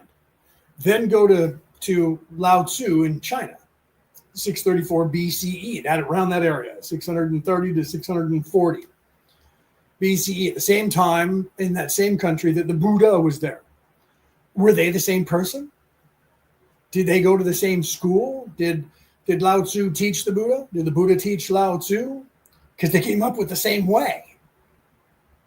Okay? They came up with the same way. That way is not in the Enuma Elish. But it is. That way is something that they were teaching before Jesus. Jesus gets here and he's teaching. Well, he was missing for a long time. He probably went there and learned it. Very possible. Very possible that he went there and he was continuing to teach it. Why was it important? This is the important thing. Why was it important enough for a certain thing to be taught to everybody over and over? And why did that not change?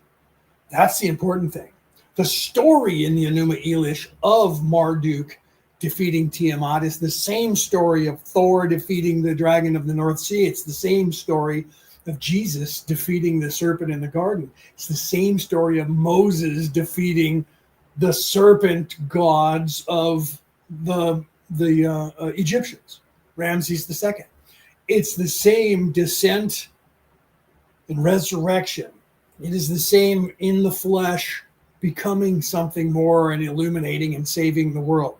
It's the same story. It hasn't changed.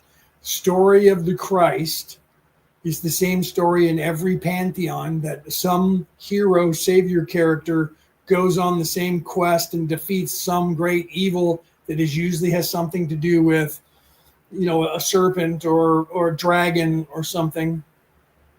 And some people say all of that was changed when the creator gods got here, because the serpents and the dragons were all wisdom, and they had to change that to become the evil gods because they were rewriting everything in the pantheon.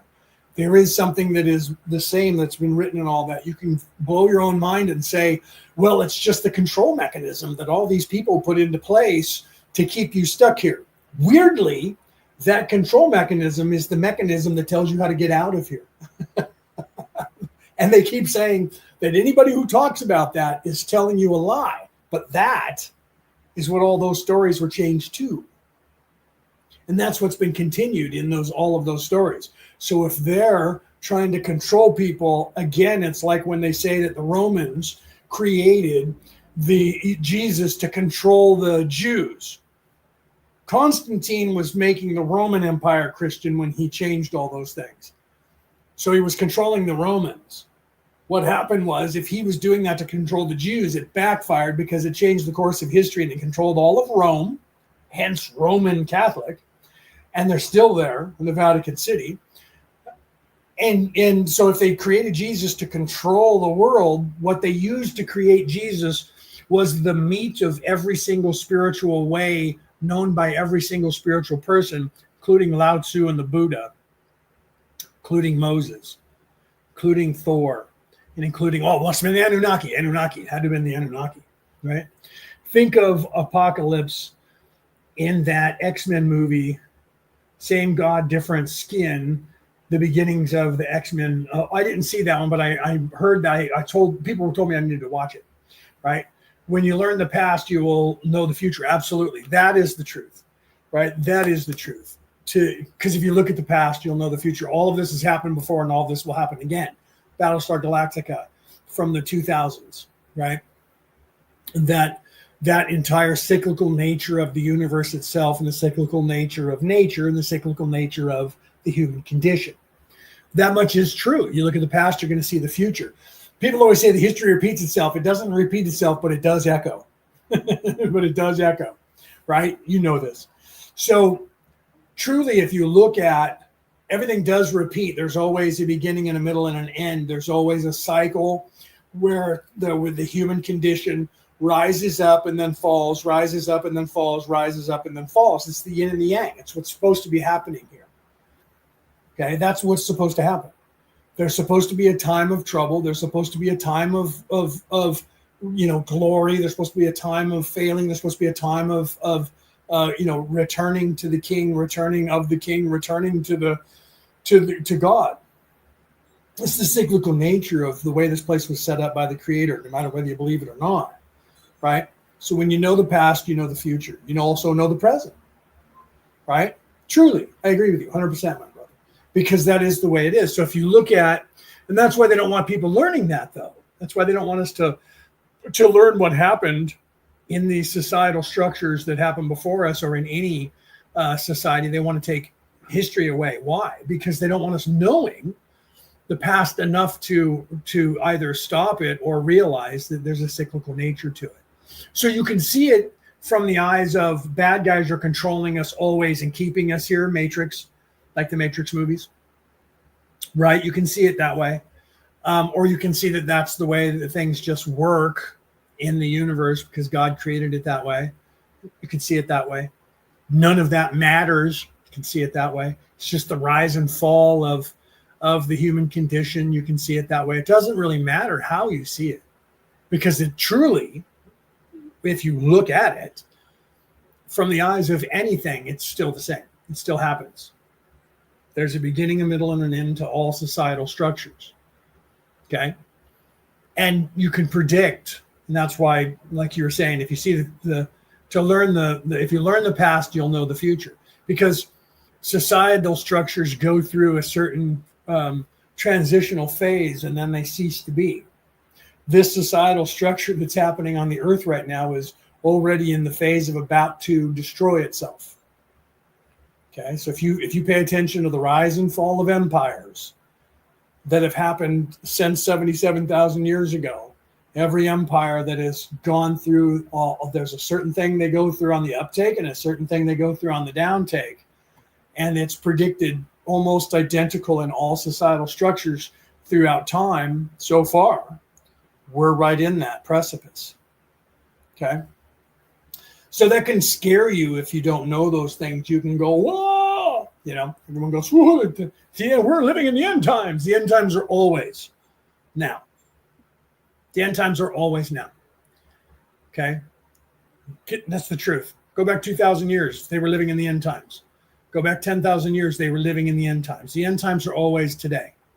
No matter where you are in life, it's always today, because your end time is within you. This is what Thoth is telling you. This is what Lao Tzu told you in the Tao Te Chi, in the Tao, in the way. It's what Jesus was teaching in the way. This is the story that happened to Thor. This is the story that happened to Marduk. This is the Hero with 1,000 Faces, that thick book by Joseph Campbell. It's the story of what Carl Jung was talking about when he was saying that it's the dark night of the soul is the death, and the resurrection is you climbing out of your own ashes. That's what they were teaching you. They were all teaching you that the way to heaven is within you. This is what we're being taught here. Let me go back over here and we'll actually finish this, because we're down to the last few words. Let's finish this, right? So, hidden place, stand before the gates and their guardians. The guardians, again, of those gates are, again, your chakras and balancing your chakras. Command thy entrance by these words: I am the light. In me is no darkness. Free am I of the bondage of night. Open thou the way to the 12 and the 1. Okay, there's that 12 and 1, the 13 again, the 12 with the 1. The 12 and the 1. There's the 12 apostles. You guys should look into that number. And why is that always there's 12 followers for the one who is the way? So I may pass through the realm of wisdom. For me are no barriers. Open, I command, by the secret of secrets. Idom el ahim sabert zur adom. Then, if thy words have been truth of the highest, open for thee the barriers will fall. Now I leave thee, my children. Own, yet up to the halls shall I go. Win ye the way to me, my children. Truly, my brothers shall ye become. Thus finish I my writings. Keys let them be to those who come after, but only to those who seek my wisdom. For only for these am I the key and the way. Okay, so, and then we finish the Emerald Tablets of Thoth. Okay, so if you're not lying to yourself, did you hear that? If you're not lying to yourself, because you can't lie to the universe, you can't lie to the creator, if you're not lying to yourself, you'll get there. Okay, so those people who say, I'm truly just gray, I'm not good or evil, I'm just gray, not picking a side, those people who are self-serving, or they wouldn't say that, because people who are in service to others are not afraid to say it. You know, the people who are afraid are people who are self-serving. They're afraid to say that they're self-serving, some of them. So they're like, no, I just haven't picked a side. I don't get involved in that. Well, it usually, now I can't say that's 100% because if it is like the religious thing, I'm not involved in that God devil thing, right? Because that's just, there is no devil. The devil is within you. The devil is your ego. The devil is the flesh. The devil is just this place in third dimension and living here and living by this place and just being in this place. Or living in this place can be your heaven because it's actually a very beautiful place. The food is great.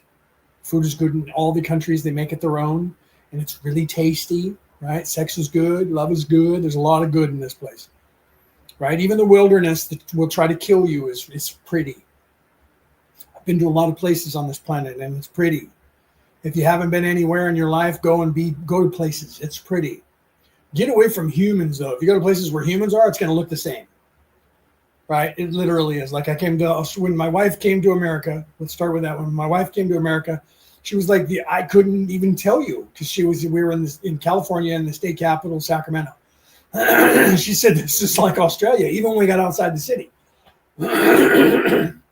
She said, if I didn't know that I wasn't in Australia, I would tell you I was in Australia, except you're driving on the right, not the left, and you're on the left side of the car, not the right side of the car as the driver. But if I weren't able to see that and I just had blinders on and I looked out here, well, the buildings are identical. The landscape is almost identical to New South Wales. Do you see? I got phlegm, sorry. Then I came here and she's like, you're going to love it when you come over there. I came over here and I was like, wow, I couldn't tell the difference. This place, other than driving on the left, right side of the car left, this place is identical. Why? Because it's a European style country that used to be under the rule of the English king. Canada looks like America. Germany looks like America, right? France looks like America. European, England, Ireland, Wales, Scotland. The buildings are different in Europe because they're older buildings and a different need for different buildings with a higher pitched roof because of the snow. In the areas of America where we have that kind of snow, we have those higher pitched roofs as well. In the places where we don't need that, they're not as steeple-like, right? But the culture evolved from that culture. So when you get to the Orient, it's different.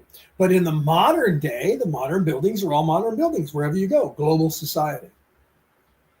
Do you see? Global society. When the society becomes global, people tend to start building their buildings the way that they are built everywhere. Right? If you look at China and Japan when they were, go back to the 1800s, and they were very old world, and their structures were old world still until the modern people showed up. And then once they started realizing that there was, a technology that had surpassed them, they have been playing catch up and then leading the way in very many other aspects. Okay. So they changed and they incorporated into a modern societal structure. The same thing with the East. When you go to the Far East, Middle East, Far East, Middle East now, Same thing. What happened is that the modern structure that was taking over the world then modernized, in their words, like the English will tell you that they brought, civilization to the world. In some very serious respects, they kind of did, right? So if you look at the time, but the Romans were the one that modernized them. The English were a bunch of tribes of wild natives, like in the Americas, when the Romans got there and the Romans Romanized them and then integrated that. They integrated that societal structure of the Romans into their societal structure from the 300s upwards into the 1100s. And then they evolved slightly different from the people in Rome. But then once they all started, again, meeting up with one another, the cultures then started working. And because people would say, their defenses are better than ours. Their weapons are better than ours. When I'm rewatching History Channel's The Vikings, and Ragnar showed up in England for the first time. We're on that episode 5, 6. I think we're on 6 or 7 right now. And one of the first things they noticed was that their steel was better than theirs. Their iron was better than theirs. Well, it was a steel at the time. Was harder than theirs. Do you see? So now they're learning the techniques. And if you look at the techniques of the shipbuilding by Floki, that technique would change the course of history. The Vikings were the one that came up with that technique. Small keel, small draft, able to sail on the ocean and upstream in rivers. Okay. But it has to be a smaller craft to do so. It can't be a big ship like we have today, because that ship is too heavy, so it ends up with a deeper keel. But I had a vessel. I had a 30-foot sailing ship that had a keel that was created in the 1970s by the people who created the keel that won the America's Cup. Okay, and the keel that I had was still considered theoretical. That was on that because it was made in 1972 and I owned it back in 2016. So that could go in a 6-foot draft. So I could go upstream, and so I could go out in the ocean and sail it across the 7 seas. And it wouldn't tip over because the keel was designed to keep me upright, even in that kind of weather. And then I could sail upstream into rivers as long as I had 6 foot of depth. That's all I needed. Right? A little over 6 foot, and I could sail upstream. So that kind of idea was the Vikings had created back then, and they were able, then people started adopting that. Do you see? So when cultures start sharing, they start sharing everything. They share their spices, they share their cooking, they share their technology, and then cultures start adapting to that. They start adopting that. Why would they not adopt a philosophy? Why would they not adopt religion? That's my point. And they do. We know this. We know that everyone does that. So when you meet outside people, it changes you forever. When you meet people from a foreign country, it changes the people that are there in some way. You give them something that's new to them. They give you something that's new to you, and it changes you. It's just like when you hear my words. If you pop into my live, no matter what you do today, you're going to be different than you were yesterday. No matter what you do in the next hour, you're going to be different than you are right now. Because you're going to change. And if you don't change, you're doing something wrong. So if you gain any kind of knowledge by talking to someone about something, and you don't believe that if you don't think you already know everything in the universe, because some people are like, I know everything, and you just know nothing. And they're not willing to learn. They're not willing to say, maybe I don't know everything. People say that about me. You just think you know everything. No, I don't. I know enough to know that I know nothing. Is it possible that I know more than you? Depending on who you are, it's very possible. Is it possible that you know more than me? Depending on who you are, it's very possible. I know that, though. I'm not arrogant and ego enough to where I think I know everything and no one knows anything. And they don't know what I know, so therefore they're not smart, right? You don't know what you're talking about. You'll never hear me say that to somebody. You don't know what you're talking about. I'll never say that. But some people will immediately say, you don't know what you're talking about. You know nothing. That's ego. That's ego. Anyone who says that to you, that's the same thing as saying, I'm a grown-ass man. I'm a grown-ass woman. A grown-ass man has no need to say that to someone. Okay? I'm a grown-ass adult. No, you're not. Because you would not have the need to say that if you were. Okay? So if you ever find yourself saying that, realize that you just showed people that you're not. Right? So anybody that has any kind of knowledge is going to say, I don't know everything. And if they don't, stop listening to them. Because they're going to tell you they know everything, and I'll teach you everything you need to know. I'll tell you everything you need to know. Don't listen to them because they don't know what they're talking about. That's the truth of that. Anybody who says, if you ask them, do you know everything? No, God, no, I don't know everything. I wish I did. I wish there'd be an end to the universe, the end of the internet. And I would get there and it would say, that's it. You've learned everything there is to learn. What? Can you imagine doing that? Not even AI can do that. You know why? Because AI is taught that humans are evolving. So therefore, the knowledge that's on the internet that AI has access to is going to change. And AI is aware of that. So AI has already become aware that somebody was sending me a notification. AI is already aware that it cannot know everything because everything is evolving. AI knows that. Humans don't even know that or will recognize that, especially arrogant ones that are full of ego. They believe that they have all the answers to the universe. You can't. You can't. I can't. Right? Do I know a lot? Do I have access to the Akashic records and know a lot of what's going on? Absolutely. Does that mean I'm perfect? No. Does that mean that I don't make mistakes? No. Okay. But I know enough to be humble enough to say that. So when people say that, just because I speak as a matter of factly, and they go, you just think you know everything, don't you? Mm-hmm. No, I don't. No, not at all. I'm not trying to sell anything either. All I'm trying to do is give you tools on how to get out of here and show you where to look for it. Because it's there. Because it's there in front of you. Always has been, always will be. Because people keep trying to edit it and it doesn't work because it's universal. No matter how many people they kill, someone's going to figure it out again. Not because they're going to find a scroll. Not because they're going to find a scroll. Not because they borrowed it from someone else's religion. Because they're going to come up with the same exact information by unlocking it. That's the truth of it. Whether you like it or not, whether you believe it or not, doesn't matter. It doesn't matter. Hide under a rock. Don't read anything. You'll still learn in time the same wisdom that people learn from reading every scroll. You're going to unlock that eventually. Okay? And that's why people who are wise, Eckhart Tolle and other people throughout history, Eckhart, I know he's literally said that because I watched him say it, right? It's one of his famous quotes. And it's not his, he'll tell you that, okay?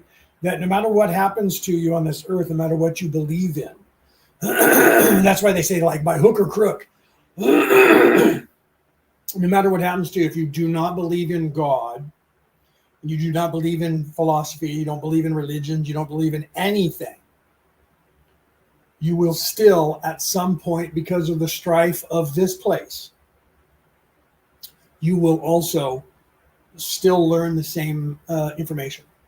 Okay? It does not take you believing in God. It does not take you believing in a higher power. It does not take you believing in anything at all. You living your life, eventually you will say there's got to be something more than this. Doesn't mean you're going to find God. It doesn't mean you're going to find a creator. It doesn't mean any of that. You will eventually start to learn the wisdom that you will unlock by becoming wise and just being a nice person. Eventually, it'll just download into your head from the universe because it's designed to do so. Okay? Doesn't matter what you believe in. If you're self-serving, you won't learn that package. You'll only learn the package for self-serving people. You'll learn how to control people, manipulate people, make more money. Because you'll want that. Because that's what you'll seek. You'll seek power, you'll seek money, you'll seek fame. And that's all you'll ever have. And that's why those people, no matter how rich they get, they're still wanting something else because they're driven.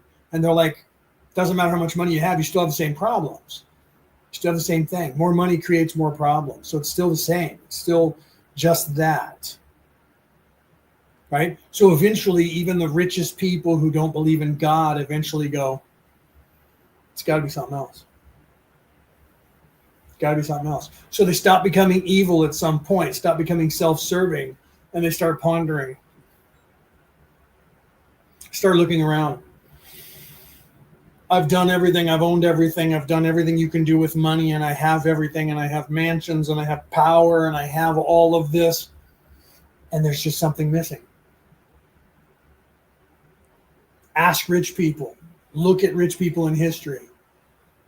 They sit there and they go, I got all the money, I got all the power, I got all the gold, and then now what? Well, at least my family will have it all. Now what? If they're just self-serving to the end, they don't care. They don't care. Got mine, I got mine, you get yours, up yours, you know what I mean?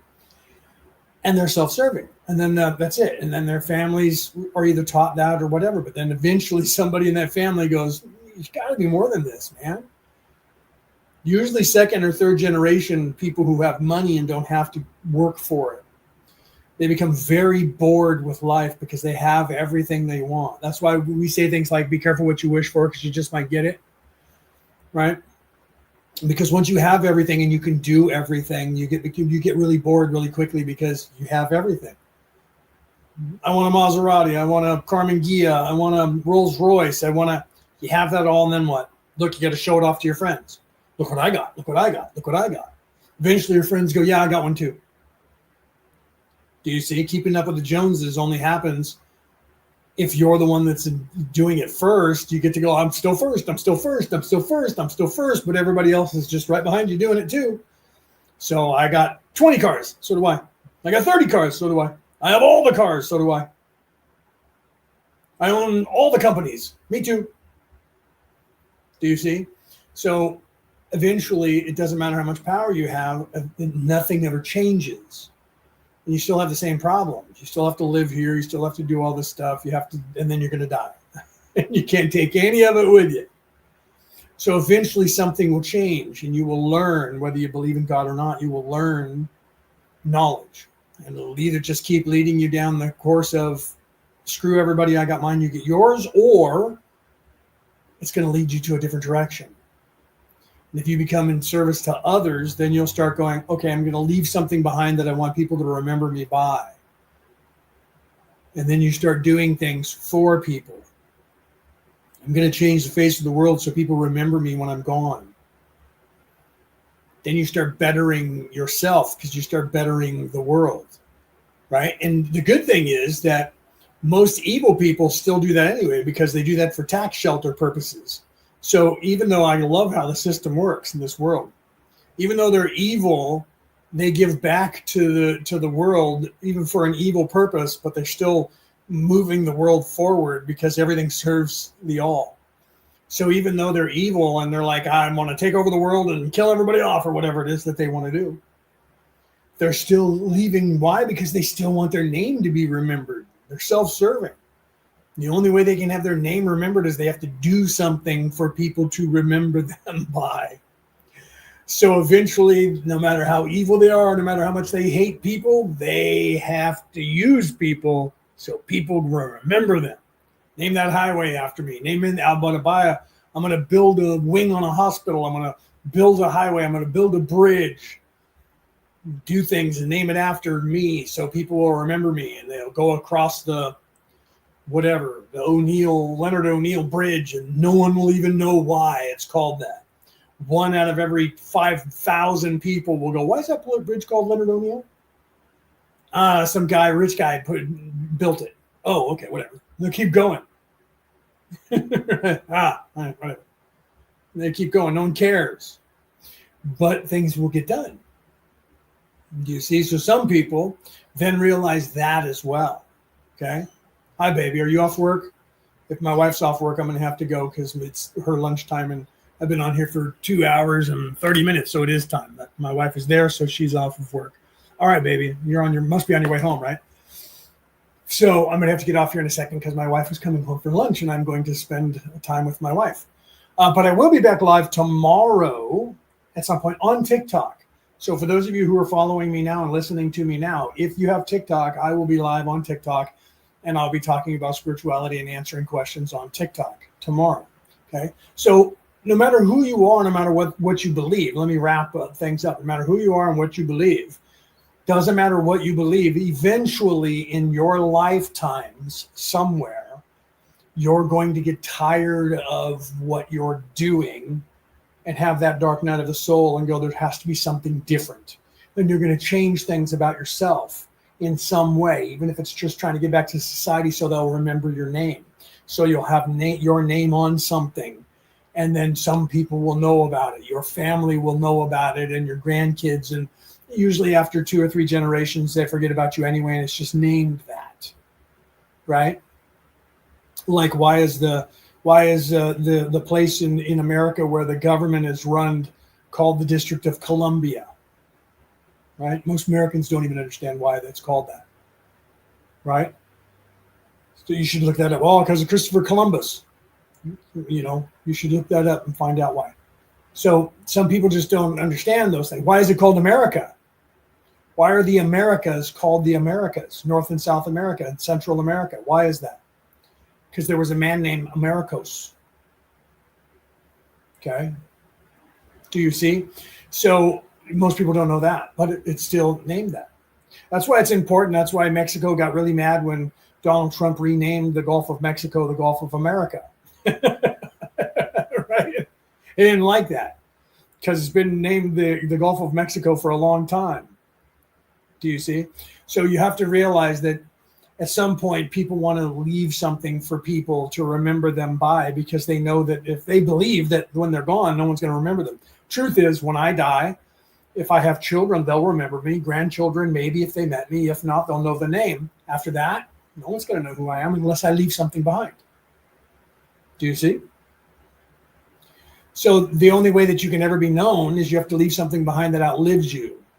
These people in history who left things behind, Jesus, these other people that we know are real in history, those people left behind something that is still here. What did they leave behind? Not just their name. It was things they did and things they said that they were giving back to the world. Okay. I hope that people remember me in some way from the things that I say, that I leave behind. I've written books. I hope those books, I know that they're going to stay around as long as America's around, because they're in the Library of Congress in the United States. Okay. So as long as that country is there and the Library of Congress and that knowledge is there, my books will be on this planet for people to read. They may sit there for 100 years, 1,000 years. If the world gets shitty, who knows? But if the Library of Congress survives, people will find my book maybe in 10,000 years. And they'll read it. Or they won't. Do you see my point? But if someone does, if I say something that is out here in the ether, either on my podcast or on the MP3 or MP4 file or my book, makes a change in you or anyone else, and then you turn that and benefit from it, and then you somehow pass that forward, then I'm leaving a legacy that is working through the people who hear my words, the same way that I'm working because of the words that I heard from someone else or read from someone else. Do you see?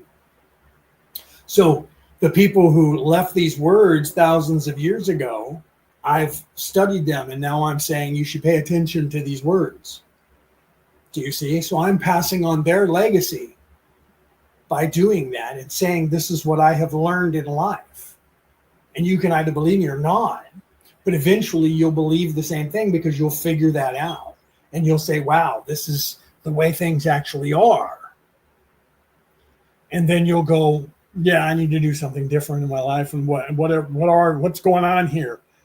Right? So you'll either make your way or you won't, or you'll decide to do things or you won't. But eventually you're going to have the dark night of the soul. and you're going to start moving back upwards from where you're at, because you're going to realize this ain't what it is. This is not what I expected it to be. This is not what I want. What do I want? And then you're going to look around for that. So it has nothing to do with if you believe in a God or anything like that. There's my wife. Hi, baby. She's backing in the garage. All right, guys, I love you. I'm going to go because my wife's home for lunch. So I'm going to go and spend lunch with my wife. I will be back. I will be on TikTok tomorrow. And then those of you listening to the podcast around the world on the MP3 broadcast, don't worry about it, because when I'm live on TikTok, you'll get that too, because I take that and put that out there for you. And I haven't been telling you that I'm on TikTok, I don't think. I'll start telling you that was a live from TikTok so you guys know the difference. But either way, it's still me doing the show. And I think I do tell you that in the description. So you guys out there are going to hear me either way. But if you're on YouTube or Facebook, if you don't have TikTok, the only place you can hear what happened on TikTok is on the MP3 file on the podcast, wherever you listen to podcasts, okay? Or you can come over to TikTok, find me on TikTok, and listen in tomorrow, because I'll be live. I just don't know what time. My wife is off tomorrow, so I'll be going live at some point tomorrow on TikTok. I haven't established a time that I keep going live all the time. Like here, I go live at the same time every Friday night for those of you in the Americas. Or in Europe, and every Saturday morning for those of you in Australia. I go live at the same time, 10 a.m. unless it changes because of the time zone changes, 3 p.m. West Coast America time, Friday night, Saturday morning at 10 a.m. That's been constant for 7 years. So I haven't set up a constant for TikTok yet, but I will. I'll get there and I'll do that. But either way, you're still going to get it on the MP3 broadcast. Wherever you listen to a podcast, you'll still get that as soon as I pop that up. So you guys can always tune in there, follow me on that, and listen to everything. All right, guys, I love you guys. Have a great day. Have a great weekend. Have a great, morning, afternoon, evening, or tomorrow, depending on where you're tuning into the show. All right, and I'll see you guys either on TikTok, or I'll see you back here next week, or I'll see you on one of the platforms where I'm posting stuff every day. All right, guys, peace out.